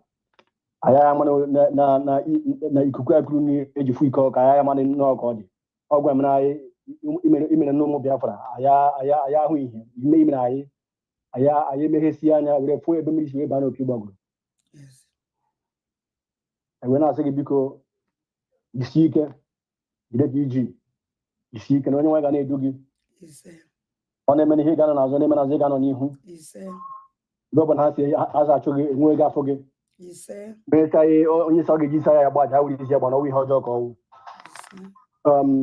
ihe mere na-ewu ndị mmadụ aghọta ha na mmiri agbagoro kibo oge nkere na ndị ibi onye itiri ebe a biko wepụra onye itiri na skrin ebe a wepụ ihe onye a biko mba ọ kwesịrị ị na-ahụ onwe na soshal midia ka ọ na-ahụ na ọ na-eje vaịla ihu ya wụ ihu oke iwu Nnewi emejenarị ya na-arụ n'abalị ọwụrụ ihe ọjọọ biko onye ikwu gị na ọ dị nọ etizi kwuo oke iwu Nnewi enwe mmụọ na-akpọ oke iwu Nnewi ajọ ọfịa etu aka ihu ya dị mba na ihe jikwa na ajọ ọfịa egwusa m egwu mba ajọ ọfịa gịnị mmọnwụ Igbo jiri dị ebube maka inwe ajọ ọfịa evil forest mba don't go there ndo na ikwede nke m achọ nke ikwu ije imetụna m ebe m achọ nke imetụ m mmọnwụ Igbo niile ji wee dị ebube maka inwe ajọ ọfịa Nnewi evil forest ọkwụrụ ọka ị na-ene mmọnwụ anyị ife ebube ọ na-apụta n'ihe nna amamihe ị na-ekwu mba ijekere ebe ahụ onye ọra na-egwusa m egwu eji na-ajọ ọbịa na Nnewi mmọnwụ jiri ebube jụọ ebube mmọnwụ ọkwụrụ ọka ifu mmọnwụ ọ na-abata ime ọnụ mmụọ ebube nna thank you ndị ada etusikwo ya anyị ga-asoro ndị ụfọdụ gị siwo yes onye ọ na 31st na ndị dọkpara niile ga-apụta a ga-asoro ha ọfọ ndị dọkpara niile a ga-apụta sọrọ ha ọfọ anyị ebido mmeka ngwa n'ụlọ taa na anyị ebido n'oge ndewo ndo nna m ndo hello ogu na ọfọ na ogu gị na ama nke atọ anabai ndewo nwata chọrọ ka ị mara izi n'izu na ọfọ na ogwu so gị ụjọ atụna gị n'ihe ọbụla ị na-eme ịlara ụlọ akwụkwọ ekwobe onwe ya ndị a ụdị onye ahụ ịghọtago ikwu bụ na ine nwaanyị a nke itijọ achọrọ ka m kwuo ya ọsụsọ maka inwe afọ na-echi anyị itile ebe a na ifụ nọọsụ bọga ka ndị a na-atagharị akpagharị ejigo bọga tachicha bren nwezie ejide tozo ọ jigo bọga tachicha bren agwa ha nwa bụ ọfịa na-asọ nkata ha epuzi n'elu mana ha dị n'ihe hapụrụ ha n'ero agwakwa ha na arabụ na ndị egere na awa prime minister awakwa oke nkata bata ọfịa ntọ abata ahụ eforu ma elu oforu ma ọfịa ha dị n'ihe ndị si na midia wụ pawa na-agbazi ọsọ na midia ọkwa ngwa ha epu n'elu agwa ha epu n'elu ha dị n'ihe agwa ha bụ ọfịa epu n'elu ntitie ha itu ọsọ ofufe nchọrọ ikwu ife nke ọtọ biko onye ọbụla bụ ya Biafrans ọ bụ na ife anyị na-eme ete awa prime minister si tinye ada nwaanyị ji tinye ọ bụ na ọ dịra fa mma ha biko ha je respect onwe je makọ transfọma nwụọla onwe ha ha nwụọla onwe ha ka ha zuo ike ha pụọ n'ụzọ ndị a na-egbu ndị a ha na-emebe onwe ha plus them minus them onwere ife ha bụ toros onwe onye ha bụ kalenda amado na wọl a na-ene every year ọ ya ha bụ toros ya ha na-agbagharị bụ ofat nna m ka ha napụ ka ọ dị mbọsị ọzọ biko mbọsị ka m na-ekwu okwu ka ha lapụ gị taa ngwa hello good afternoon ndewo ezi nwanne m biko 1 minute na enwe just only 10 minutes ka nwe 1 minute biko udo dị adam egbu oge bikos onwe ihe anyị nwere ịgwa ndị a na ihe niile kwesịrị ịgwa ha ji aka ha agwa onwe ha ha efe digo ntoto wofili ha felụrụ wofili ntoto onwero ihe ha bụzi n'aka anyị so ihe m chọrọ ichetara gị na ọmụa ichetara mgbe m gwara gị na anyị kwesịrị ime ekpere and ekpere ahụ alaghachitekwa n'azụ bak ya 31st ahụ biko mee ya ihe m chọrọ ịgwa gị ka ị mee ya anansị ọfụma onye bịara taa ide wụrụ pastọ chọọ ikpe ekpere ya kpere anyị onye chọrọ ịga ọkụ ya gọọrọ anyị Yes, onye ọsọrọ ya bụrụ ndị ada niile, ndị diọkpara niile, ndị pastọ niile, ndị ọdịnala niile. Maka na nke m ọfọ na-akara m mma. Ị na-ekpe n'oyibo, ị na-ekpe na English mana Chukwu na-anụ karịa n'asụsụ gị na n'asụsụ onye ọzọ. Mana ọ dị mma. Ọ bụ na ị ga-eji wee bịa kpee ya, bịa kpee ya, because ekpere 31st wụ nke onye metere n'isi ya. Dịka ị na-ekpere mmadụ, otu a ka isi ekpere onwe gị. Ọfọ na-aga ogu na ọfọ. Ogu na ọfọ wụ ihe a mere mmadụ, ọ bụrụ na ọ dị mma, ya dịkwa mma. Mme mmadụ nke ọjọọ bịara, mme mmadụ nke ọma bịara m. Anyị ga-agọrọ ọfọ na 31st night ya wee batazie New Year. Na 2025 ka ọ bụrụ ha ihe mgbu gawa. Ka 2025 were ụtarị pịakasịa arụ, a wee ghọta ihe na-eme. Ọ ihe m chọrọ ịgwado. Kelere m ụmụazị, kelere m dadi. God. Biko nọ ndị France, ọnwụ na ị na-awọchi nọrọ France, unu nwere ike ịnụ mgbe a kpọrọ France na ndị ala majiri agitators fundraising yesterday. France eso ha. The only people onye so ha wụ my second rep ka a kwụrụ ụgwọ, a kwụbiri ụgwọ na Finland maka ọ bịara Finland. Ị na-ekwukwa my second rep gbara aga ụdị ya n'ahụ, ezigbote agụ kwasha ọkọjie. Enekọtara anya na Finland vebe n'izizi ọ dịkwa mma ịbụ mmadụ face to face. Even nke abụrụ ya na Finland amadụ nnọọ ya n'ọkụ oke gazi ọdụ ka owu eriri oji eke ọgọdọ. So onye nwa so ha, so anyị nwawo ndị mụ nwawo first rep, ya nwawo second rep, so o so ha maka ndị agụ. So anyị nwawo bịa France liaison kwụ chinchem anyị adị esheke, anyị na with gọọmenti. Ndewo na ụmụ Chineke. So ana m achọ wụ na iwe onye French onye nọ na France a bata ka anyị make France wonderful, ka anyị nwee ike inwe our liaison office, the whole document anyị nwajie. Ndewo. Hello. Adị m mma. Ada eze nwanyị, ọkwa ịnọ na 31st wee kpere anyị. Anyị ebido by 7 o'clock or by anyị ebido by 8 o'clock. The player ebido by 8 o'clock. 9, 10, 11, 12. From 12 yes. Ihe anyị na-akpachazi ọnụ ọ karịa, so ka anyị mezie ya n'ụdị anyị abazie 12 anyị werezie blessing wee banye 2025 with blessing. Anyị avụ ọnụ niile, anyị avụ ha, anyị eji wee batezi ọnụ Chineke were na-abụzi ha ọnụ na-eje. Yes. Okay. Ọdọ ebe na ọdọ ịtọrọ ọfụma na. Taiwan ọ na-alụ ya, anyị na-afụ ya. Yes. Ịghọtago? Anyị ọ na-alụ ya, ọ nke anyị sụrụ bụ ife a na-eme. Ọ ya ka njisi onye ọbụla onye agbazina chili nọọ ife anyị kpe ka Chineke na-emela anyị. I don't want to take much of your time. So also question ka m chọrọ ka ụmụ Biafra na-ajụ, and this is what they want to cover. Biafrans to Sonny Akparawa and Oge Nkere and Ajere and Chioma and Nenna. I want you people to ask this question. What has Nkere gone to Finland to do? Nkere meet Finland. Nkere submit akwụkwọ against Simon Ekpa. Yes. Unu anaghị ekwu okwu, unu anaghị ask question. I nwere ike na-eche n'okwu ada. I have said it several times. Last time Nkere je weje akwụkwọ, you suppose ụmụ Biafra na ndị na-eso this cabal sheepishly, or didn't it sink in your ear? Why on earth? What did Oge Nkere? Kedu ihe akwụ ya? O ji mee rapịa na-aṅụ akpụ, rapụ ala na-aṅụ akpụ, rapụ ajụjụ unu kwesịrị ya na-ajụ, na-cover thing up. Nnenna, unu furu na Nnenna nọbụ with cabal Chioma ha. The other people group ndị nke riri 21,000. Ọkwa otego aka ihe a nere, mana na-agbalie ihe enu. The thing came forward again. Rosemary na ndị otu ha unu jụwa ajụjụ. Ihe ọzọ m chọrọ ịjụ unu, Biafrans jụọ ajụjụ, is it right?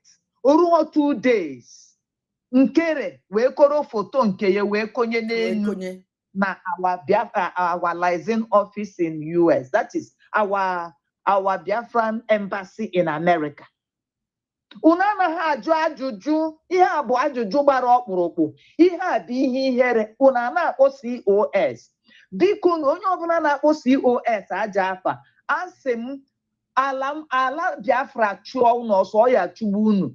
Ọ bụrụ na COS bụ agent of Nigeria, COS will not have declared Biafra at all.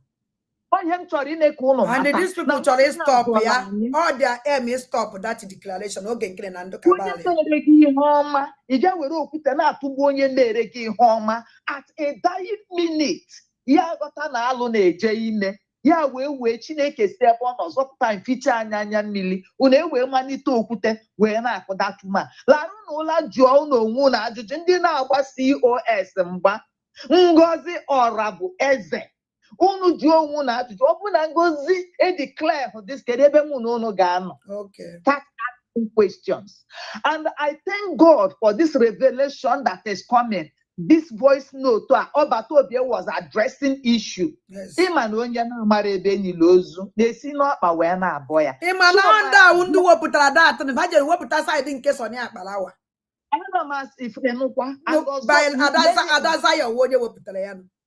Chineke nna, so God has Chioma na ha achị ọchị. Chioma dị ka ajọ oke igiri nwoke. Enechere m ya anya na Finland. Otu o sekwuru onwe ya ka osisi n'ihe o bu n'isi. Nna so onye nke anụwa.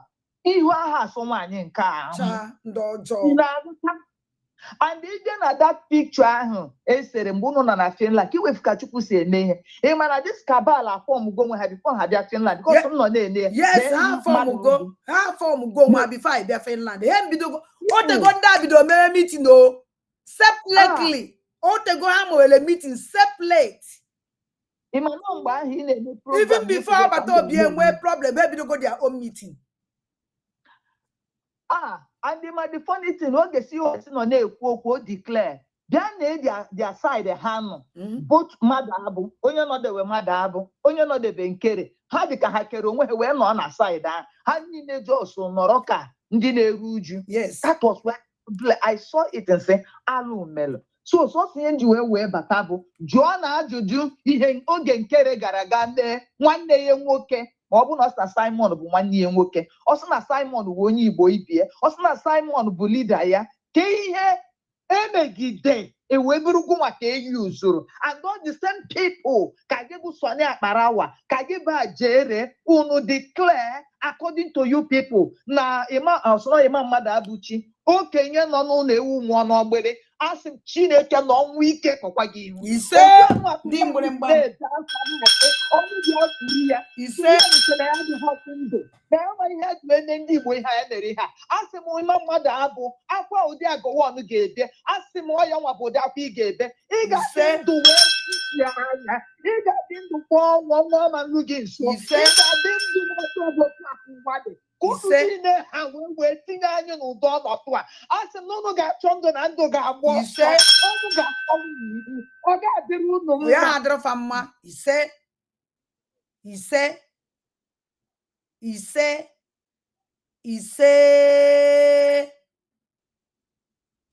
Hey, obi eju nwanne m, obi eju ye.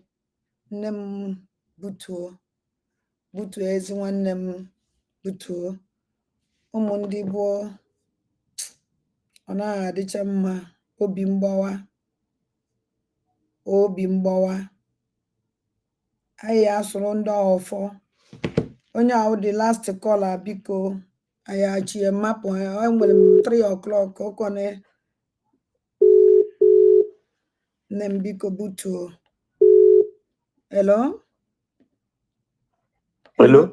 good afternoon, sir. Good evening from here. Adadorama. And there will be 1 minute because someone here don't come 3 o'clock. Enjoy go late.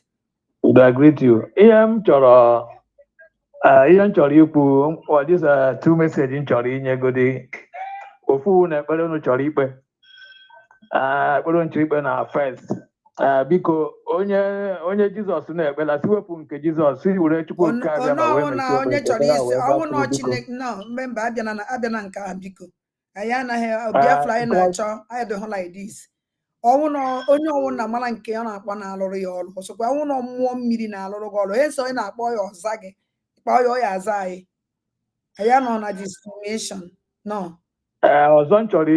ọzọ m chọrọ ikwu bụ amala ka ozi arụ our deputy prime minister aka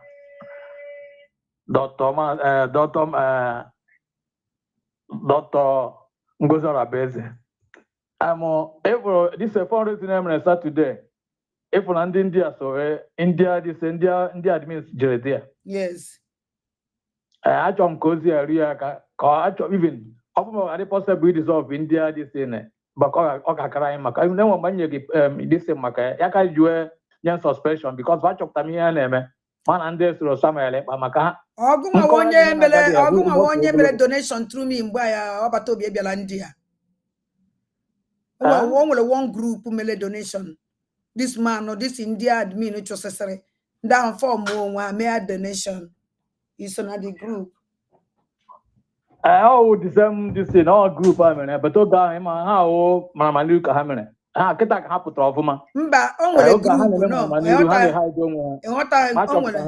na-atakụrụ ha onye suspension ndị wee gwago ga maka ndị DOS na-anyatazi ndị anyị nọ n'ime na ndị ahụ DOS meforo ha na-amụtọ ha maka this fundraising ndị dise mba emesịa aka because chelo nwere ife nchọrọ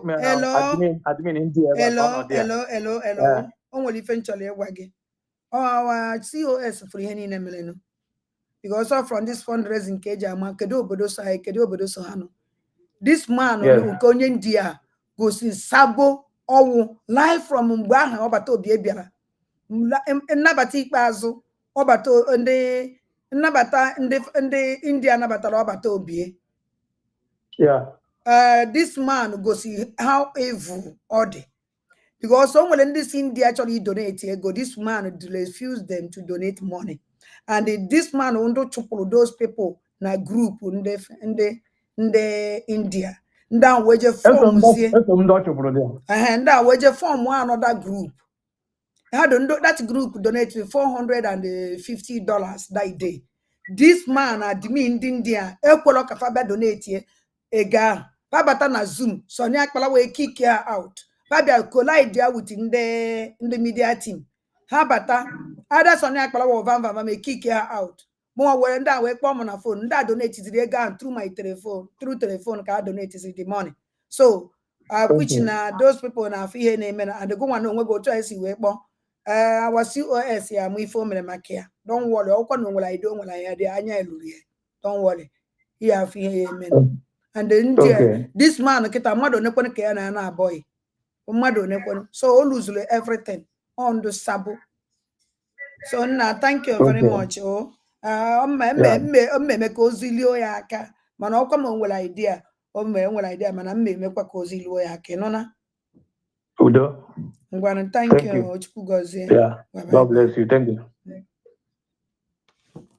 ụmụ ndị gboo ahapụ m ụnụ ọnwụ na ị nọ France biko kpọọ m na fon dati ajọ mmụọ ahụ nọ n'etiti anyị apụgo ọnwụ na ị nọ na France call me kata ka anyị move forward biko and France liaison eso these people ọmụnwa wodi admin so anọ m gidigba marazie na ịmara na maka ọ ya dị so ya sowefa onye nke a na-achọ ebe oyi eme o nwere ọsọ ya na-eme amamihe ma ọ chọrọ ime ọ chọrọ ka emere ya advertisement so o feel that na otu a oge nkele pụrụ ọ kpọrọ ndị media so ndị media niile sonye so that ka ndị media wee nwee ike ị na-emere ya advertisement onye nke ahụ bịa for Biafra onye nke ahụ bịara for business ya so ọ na-mind na any idiot ife ọnwụ na any idiot ọbụla na-eme so ndewo na ụmụ Chineke jisi n'ike ka m hapụ ụnụ anyị abịachi this night for Uchechi Kezaya Ifeanyi Uba this night ka anyị gee ntị no ife okwu kono ha ono for how stupid and the how suffer our leader Mazi Nnamdi Kanu suffer na n'aka this woman okporo nwunye ndewo si na ike ụmụnne m because ha nwere ike chee na otu a anyị nọ na face ndị nke ọzọ na anya ya ihe elu ebe fa nọ ada ndị mbụ na ndị gere anya m everybody ebe niile